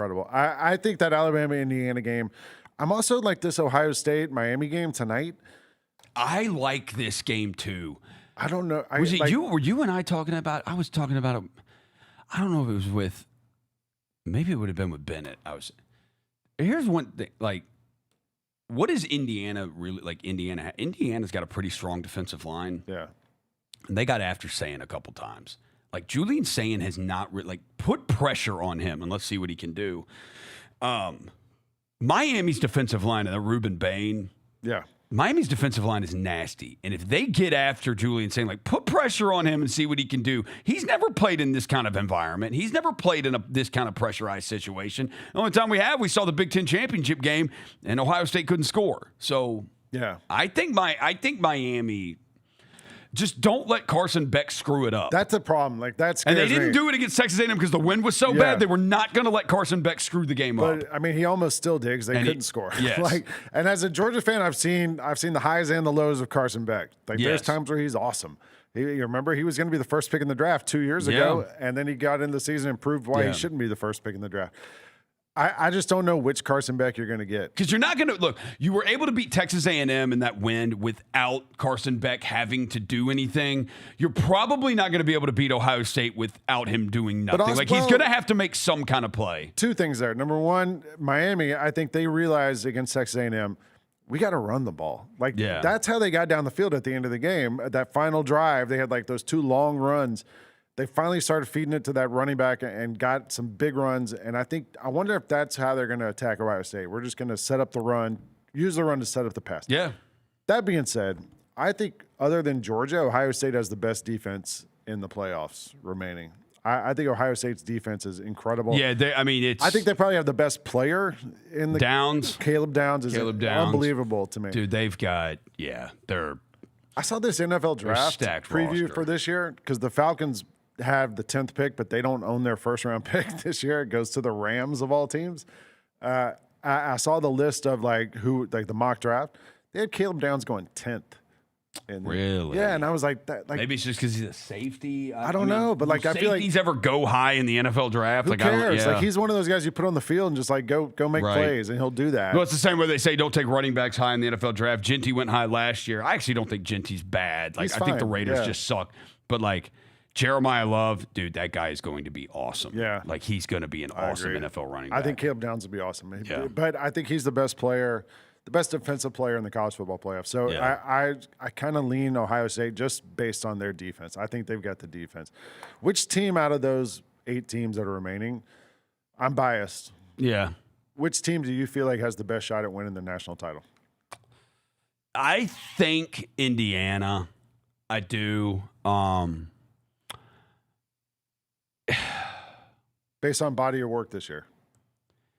Yeah, I think I trust their complete team more. And I would probably say Ohio State too, but I trust Mendoza more than I trust Julian Saying. Obviously, he's a Heisman Trophy winner. Yeah. I worry about your offense. Yeah. I worry about your offense. But Gunner's had games this year where, dude, that Tennessee game, dude, you needed Gunner to make plays, and Gunner made plays. And, I mean, you got the Tennessee missed the field goal, but, Gunner Stockton made plays, and he made plays. So Georgia's had a few, they were down 9 to Ole Miss in the fourth quarter. When we played them last time. Came back and got the win. Came back and made plays. So he has, and you know what? Gunner's maybe I'm wrong. Maybe Gunner is able to. He's going to be able to get it done. Georgia's well, here's the other thing. Against Ole Miss that first time, Georgia's top receiver, Colby Young, got hurt in the middle of that game, missed the whole rest of the season. He's back for the game tomorrow. Last time they played Ole Miss, they didn't punt the whole game, down 9 in the fourth, came back, got the win. So I just think against Ole Miss, I don't think their defense is going to be good enough. You can get ahead of them and just kind of play downhill. I don't think Ole Miss's defense is going to be good enough to deal with Georgia either, I just don't know, once you get past that. Sorry. You're good. I've got once to. you get past that, Georgia's going to win. Yeah. Once you get past that, then you got to deal with the other stuff. I love the confidence. We're going to win. We're going to beat Ole Miss. Okay. I feel You like really the 6.5? Mine, you lay in the 6.5? I would, yeah. Yeah. Brian Edwards said it was his favorite pick. His favorite pick is Georgia minus 6.5. Yeah. I don't bet on my own team just because I don't like to do that. I understand that. But I would totally lay the 6.5. I understand that. All right, let's take one more break, and we're going to come back, and we're going to look back at 2025. I will say, in the chat real quick, Vance brought this up. Yeah. The most interesting team in the playoff is Texas Tech. Because nobody has really paid attention to them at all, and we know they have an insanely expensive roster because Cody Campbell, the billionaire, bought it. My one thing with them, they played BYU twice, and they beat their ass both times. And they got beat by Arizona State. My one thing with them is they didn't play a close game all season. Yeah. So we don't know how they respond in a close game. Except the Arizona State. The line on this game is 1.5. Right. It's going to be a close game. Right. I'm going to just see because I don't believe in Oregon really either. I like Dan Lanning a lot, but I don't. They've had some times this year where you're like, oh, all right, this is a game you got to win, and they Dan didn't. Lanning is a little too rah-rah for me. I hear you. Like, he's a good college coach. Yeah, but I don't know if he's a national championship college coach. I don't know if Oregon is ever going to win a national title with Dan Lanning as their head coach. I feel like he is too rah-rah. Like, he's on game day taking his shirt off with Pat McAfee. I just don't know, like, I don't know. You look at the coaches that win national championships, like, dude, I don't know. They don't do that stuff. They're not like, yeah, I don't know. They don't do that. Yeah. So there you go. There's my hot take. Oregon, you're not winning a national title with Dan Lanning as your head coach. I don't know. He might. That's a pretty strong take. I don't feel like anybody's ever said that. Everybody thinks think so Oregon's an either. elite program. I don't think you're winning the title with Dan Lanning as your head coach. Until he stops taking his shirt off with Pat McAfee on College Game Day, you're not winning a national title with that guy as your head coach. I knew he was a little bit unserious when he was on that with Pat McAfee, and he was wearing the Travis Scott Jordans. And I was like, all right, man. Like, yeah, you're trying to be a little too cool. Yeah, a little bit. But like, Yeah. I also think like this is not the best version of Dan Lanning yet. He's still young. Like, he's going to get better. He's going to get older. He's going to figure stuff out. When he's like in his 50s, maybe he's like that's when we get the best version of Dan Lanning. No, that's absolutely true. Like, you can absolutely get better as a head coach. Yeah. But I just say right now, like, He did win 2 titles at Georgia as defensive coordinator. Whoop-de-freaking-do. Just going to point that out. Yeah. Let's take one more break. We're going to come back. We're going to look back at 2025. I have a quiz for you, John Roser, about the events of 2025. And we'll come up with some resolutions for 2026. You're watching the Grind City Media Holiday Spectacular Special Show. We'll be back. It's the freaking GCM holiday special. Grizz Nation, Friday nights just got a whole lot better. Introducing Buckets and Brews, the ultimate way to tip off your weekend. Every Friday this season, grab a terrace-level ticket to the Grizz game and 2 12-ounce Miller Lights for just $55. Get great seats, cold brews, and Grizzlies basketball. It's everything you need to start your weekend off right. So get the deal that's too cold to hold. Go to grizzlies.com/Friday to lock in your tickets today. Southland Casino Hotel is helping you navigate to Santa. Win your share of over $550,000 in free play and a brand new Lincoln. Here Comes Santa takes flight on Saturday, November 1st, when you can begin earning entries. And don't forget the grand finale drawings on Saturday, November 29th and Saturday, December 27th to win a share of over $40,000 in free play or a brand new Lincoln. Win big during Here Comes Santa, only at Southland Casino Hotel. Who have you leaned on the most in terms of asking questions? Because there's always a fine line, right? Yeah. You don't want to be the rookie that's annoying people. On the other hand, you want to be a sponge. You can ask any of the guys. Like, I'm asking, it'd be random games where I'm sitting next to Ty or Jai or Scotty, and I'm like, hey, bro, what would you have done right there? Like, what do you feel like you would have did in that situation? Boom, boom, boom, I probably would have did this. I'm like, all right, cool, I got it locked in now. The Chris Vernon Show, live on weekdays at noon on YouTube at Grind City Media and the official Grind City Media app. Grizzlies fans know it's the team that gives you the edge. Big River Steel does too. And much like the Grizzlies have recruited legendary talent, we want you to be part of our team. Are you ready to be part of something legendary? Then visit www.bigriversteel.com. That's www.bigriversteel.com.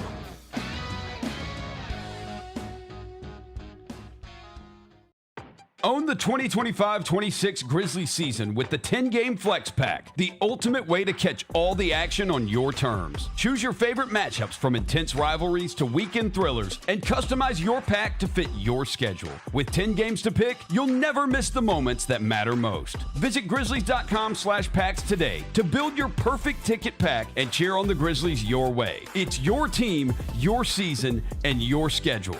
So don't miss out.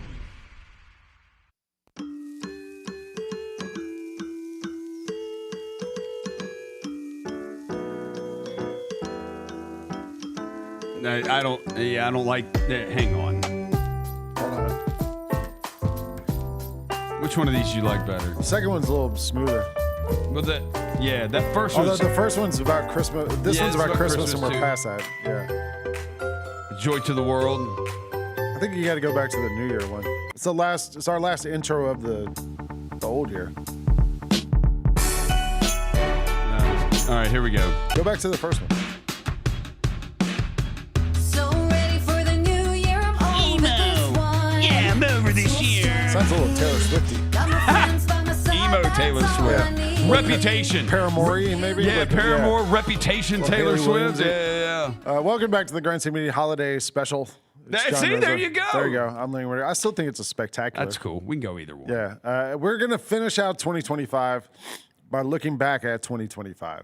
This is the last segment on air of Grind City Media of 2025. And for some reason, they trusted John Rosa and myself to finish this thing out. I've got some questions about 2025. It's because we're responsible adults, Lang. I got questions for you. I've got 2 quizzes we're going to go through here about 2025. And I'm going to ask you some questions, John Rosa, about the year. All right? Oh, gosh. Number 1, which film, a film about which musician came out in 2025? Here's your, I guess, multiple choice. Oh, okay. Elton John, Bob Dylan, Bruce Springsteen, John Lennon. Springsteen. That's correct. Yeah, That's the correct. Springsteen movie came out. Bob Dylan was the year before. That's right, yeah. I thought you were going to go I Neil think Elton Diamond. John I was was- like, the Neil Diamond movie just came out. But it's not about Neil Diamond. It's about a Neil Diamond impersonator.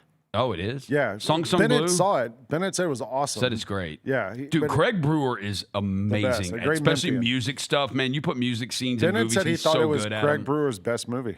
Really? And Bennett's a movie guy, you know? Like Bennett, Really? yeah. I always thought with Craig, Black Snake Moan was super underrated. Yeah, I went to his office. It's a little crazy seeing a white girl tied to a radiator yeah.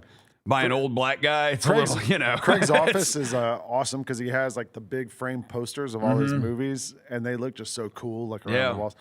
The live action version of which Disney film came out this year? Little Mermaid, Lilo and Stitch, I don't Lilo know. and Stitch. Lilo yeah. and Stitch, Moana, or Aladdin? Lilo and Stitch. That's correct. Yeah, because I hadn't Lilo heard. and I Stitch. figured the other 3 are so big, are such big movies that if they had, I would have known about that. And the fact that I didn't I think tells they're me making, it was Lilo and Stitch. I feel like they're making a Moana live action one. I'm sure Or they are. Anyway, music. Where did Beyonce end her Cowboy Carter tour? Nashville, Vegas, Houston, or New Orleans? It was Vegas, wasn't it? You're correct. Yeah. You're doing really well. All right. Still on top of the game. Still cock and aim. Another music question. Did you know Beyonce on the on Spotify? She was not one of the top 50 most streamed artists globally. She was not one of the top 10 most streamed female artists in the United States this past year either. All right. Well, Crazy. You know some music stats. She was not one of the top 20 most streamed artists in the United States on Spotify this year, male and female. Crazy. There was a 2025 album called Lotus by which artist? Stormzy, Little Sims, Georgia Smith, or Kendrick Lamar? Called what? Lotus. Well, it wasn't Kendrick Lamar. I have no idea. Stormzy. You're wrong. It's Little Sims. Little Sims. I don't know who I don't any know of those either. other people are besides Kendrick Lamar. Okay, how about this? What song won the Song of the Year at the 2025 Grammy Awards? Was it Please, Please, Please, Not Like Us, Creepin', or Birds of a Feather? Birds of a Feather? Not Like Us. It was Not Like Us won Song of the Yeah. Year? Okay. Yeah. I don't watch the Grammys. Roughly how long did Katy Perry go to space for? 1 hour, 1 minute, 11 minutes, 2 hours. Oh, I don't remember. I remember her going into space and like they're making a big deal about it. And It's either- everybody was like, oh, great. Rich girl gets to go to space. Whoop-de freaking do. 1 minute, 11 minutes, 1 hour, 2 hours. 11 minutes. I think you're right. Yeah. Yeah, you're right. Let's go. 2025. I'm low-key cooking. I've You're only doing gotten well. 2 wrong. What day was the first day of January 2025? Thursday, Wednesday, Tuesday, or Friday?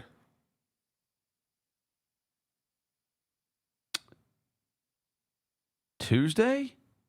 I'm guessing so today's Wednesday. So last year Wednesday might have been the first day, but I don't know. Let's see. I'm putting Tuesday. It was Wednesday. It was Wednesday. Okay. In its first 5 days, how many streams did Stranger Things get on Netflix? I'll just give you the round numbers. 28 million, 42 million, 59 million, or 75 million. The first one, the 20 million. 28 million. 59.6 Holy million crap. streams on Netflix. You don't watch it, right? That's like freaking 7 times what Game of Thrones was doing, and Game of Thrones was massive on HBO. Feels like that's like Super Bowl numbers, right? Like Not quite. The Super Bowl's over 100, but yeah. But that's yeah. worldwide too. Like yeah. that's Those are like NFL playoff game numbers. That's pretty good. Yeah. You watch Stranger Things? No, never watched. It's great. Isn't it like horror? No, I mean, my 13-year-old. I don't like scary stuff. We I don't started wanna be watching scared. it. My son's just turned 13. We started watching it season 1, episode 1 about a month ago, and have caught up to where tonight we can watch the finale. It's great. It's sort of like the Goonies a little bit, like the early seasons. It gets more to be like an Avengers movie, sort of like, and it's sort of horror-y, but there's not a lot of like jump scares and stuff like that. It's like it's just more kind of weird, creepy. Okay. Winona Ryder's in it. She's like one of the main characters. She's great. All right, what is the Oxford word of the year for 2025? Here's your options. Are Is bruh one of them? No, and 6-7 is not either. It's doom scroll, brain rot, rage bait, or clickbait. Oh, brain rot? Yeah. It's brain rot. Wrong. Rage bait. Yeah, rage bait. Brain rot may have been last year. Who won the Super Bowl in 2025? The Eagles, the Cowboys, the 49ers, or the Chiefs? The Eagles. Yeah, that's right. All right, we're going to go to some other questions here, a couple more. Which popular social media app was temporarily unavailable in the United States in January? X? No. Facebook? Then what's another TikTok. Oh, TikTok. Remember they shut down TikTok? Oh, yeah. I'm not on TikTok. These don't I have a TikTok page, but I rarely ever use it. These don't have multiple choice answers. This is I used to post hustle highlights on it. On the TikTok? Yeah, I post some of my hustle calls on it. Yeah. I need to get back to doing that. Who was the halftime performer at the Super Bowl? Do you Kendrick remember? Lamar. And what did he wear that went viral? What did he wear? Yeah. He had a jacket on, jeans, and a black hat. It was the jeans. It was like bootcut jeans, apparently. That was like a big viral thing. Why do I remember what Kendrick Lamar was wearing at the Super Bowl halftime show? That's crazy. I remember Rihanna wore like all red. Why do I remember what these people wear? What is the name of the movie about a pair of twins released in April of this year? I have no idea. Sinners. Oh, is that what that movie's about? I've never seen it. You got to see that too. I That's a did good not one see too. What is the name of the new pope? Leo the 5th? No, you got the Leo's right. Yeah, Leo. 14th. Leo the 14th. Yeah, it's pretty good. What is the name of the viral collectible toys that come in boxes that everyone wanted to get their hands on this year? Oh, come on. Labubu's. That's yeah, Labubu's. Labubu's. Yeah. I watched Chris Vernon at the National Sports Collectors Convention. Blowout Cards has a huge setup where they sell like boxes of cards from, you want a box of 1986 Fleer, they've got it. You want a box of 2004 Upper Deck Exquisite, you can get that. If you want newer boxes, you can get Blowout Cards has it, blowoutcards.com. They have everything.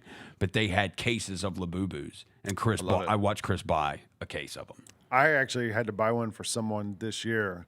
I had a Labubu plug, and somebody wanted to get one, and I had to be the middleman in a Labubu deal back in the summer. Really? Yeah. You know, it's like a drug deal. You do what you got to do. But Labubu's. That's right. Which 90s rock band reunited for a tour in their first performance since 2009? Creed? No. That might be right, too. They were here at FedEx Forum. They rocked. They've got to perform since 2009. Rock band since 2009. Oh, gosh. Do I have choices? No. They're British. Oh, Oasis. Yeah, Oasis. One of our bosses, Pugs, he saw him out at the Rose Bowl. Which band's concert kiss cam exposed an affair between a CEO and Coldplay? Yeah. That's a moment. That's a moment. There was an interview with that woman in the New York Times last week. Really? She did her first interview since all that stuff happened. That was apparently their first night out, like their first time together. They weren't even like dating. They were just kind of both had a drink and were in the booth together, and that was their first time that anything had happened between them, and it got caught on the kiss cam. Oh, my gosh. Yeah, imagine that. I don't believe that. I don't believe that was their first time. Yeah, I know. Like, it's hard to believe. Who won the men's singles at Wimbledon this year? I have no idea. Yannick Sinner. That's right. Friend of the Pope. Really? Yeah. It wasn't Alcaraz? No, I think they played each other. Yannick Sinner. Okay. Let's see. This one. What are the two numbers that went viral toward the end of the year? 6-7. Yeah, 6-7. That's what this year is. It's been the year 6-7. 2025 is the year 6-7. 2026 may be the year 4-1. 4-1. I don't feel like 4-1's catching on. I know. It's going to be like G and F. GNF. Or FG. Whatever. Yeah. Taylor It's going to Swift. be something alphabetical. Taylor Swift released her 12th studio album this year. What was Yeah, it named? The Life of a Showgirl. That's right. I have heard that album so many times. I got The fiance is a Swiftie. I got two more for you. Which world famous art gallery was robbed in October? Oh, where the Louvre is. The Louvre, that's right. Yeah, the Louvre. They got jacked. Oh no, the Louvre is not an art piece. The Louvre is the place. It's the name of the place. No, yeah. it's just say hang it in the Louvre. The Mona Lisa's in the Louvre. The Mona Lisa, but they couldn't get the Mona Lisa. They didn't get that. They got a bunch of like crowns and jewelry and stuff. That's cool. Last one. As of the 1st of December, what was the highest grossing movie of 2025? As of what? As of December 1st. What was the highest grossing movie of 2025? What's that movie that everybody loved? The oh crap, is DiCaprio in it? Oh, the Paul Thomas Anderson. Yeah, movie? yeah. What's that movie called? I can't remember what it's I called. don't remember what it's called. I have no idea. It's what not the that. highest grossing- I have no idea. Lilo and Stitch. It was? Okay. Yeah. Highest grossing movie of 2025. Huh. All right. Do you have any? I was going to ask you, what was your favorite moment for you personally of 2025? Getting engaged. I feel thought like that's I what you have said. to say that. Although that's not what you said when I asked you. Yeah, I know what I was thinking. I knew what I was doing when I said that. I was telling you that as a joke. I don't believe you. Yeah, getting engaged. Yeah. Although it's like it's also scary at the same time. It's terrifying. It's terrifying. It's not because I'm gonna marry her. Like that's easy. Like marrying her is easy, and living with her we do that well. Like that's easy. It's the planning a wedding. Yeah. Becoming an event planner. Because I don't want the attention. Right. I don't want all this attention. It's for her. Does she want all this attention? Yeah, she wants attention, and I don't care I'm gonna about get you the in trouble. attention. I don't. She's at work. She's not hearing this. I don't want like the idea of having a dance where everybody is staring at me and I'm not a dancer. Like, dude, that gives me so much anxiety. Yeah. Like I get so anxious and nervous thinking about that. You can do one dance. And I start like kind of sweating. All like you gotta it do makes is like me 1 minute, because then like after like the first verse and chorus, everybody else comes in. and then you get lost in the shuffle. Yeah. Like, it's not a big deal. Yeah. Yeah. I mean, the scariest part for me about when I got married is that it's not like I wasn't scared about spending the rest of my life with my wife. Or Yeah, any of that's that stuff's cool. It's that first time you have an argument after that, and you realize like I can't leave. Like we gotta. Okay, well, even when she and I have had little, we haven't like. We never did either. Yeah, we're able to like work stuff out. Yeah. We've had disagreements on things, but we're like, hey, we're in this together. Like, we're gonna figure this out, and and we will. It's more so the wedding planning thing is like, okay, she's like, well, we got to do this, we got to do this, we got to do this. I'm like, yo, you cannot do that to me. You cannot hit me with like 5 or 6 things. I said, what's the first thing we need to do? We need to book a venue and pay for it. I'm like, okay, so let's do that, and then we will do what's next. I hear you. But you start hitting me with a bunch of stuff, I get overwhelmed and I shut down. Yeah.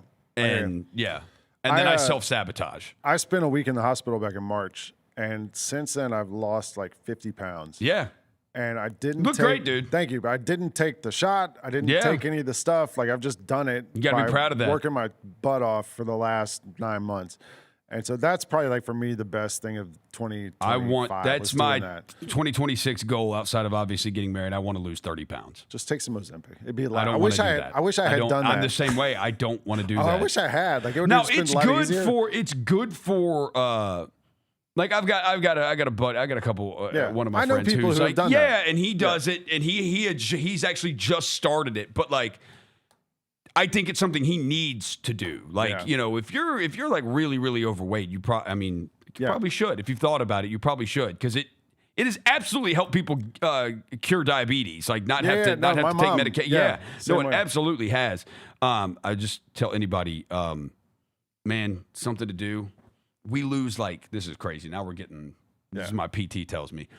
Every decade from like 30 to 40, 40 to 50, 50, you lose 10% of your muscle mass. Yeah. pick up some weights and start walking. Yeah. Walk with weights. Start walking. I walk 3 miles a day. Yeah. Since all this, and Get a weighted vest. Do something. The biggest thing for me has been like I realize this to lose the weight, you have to make a million good choices every day, just little things. Like I'll walk by the kitchen counter and there's a thing of Chex Mix. Yeah. I don't grab a handful.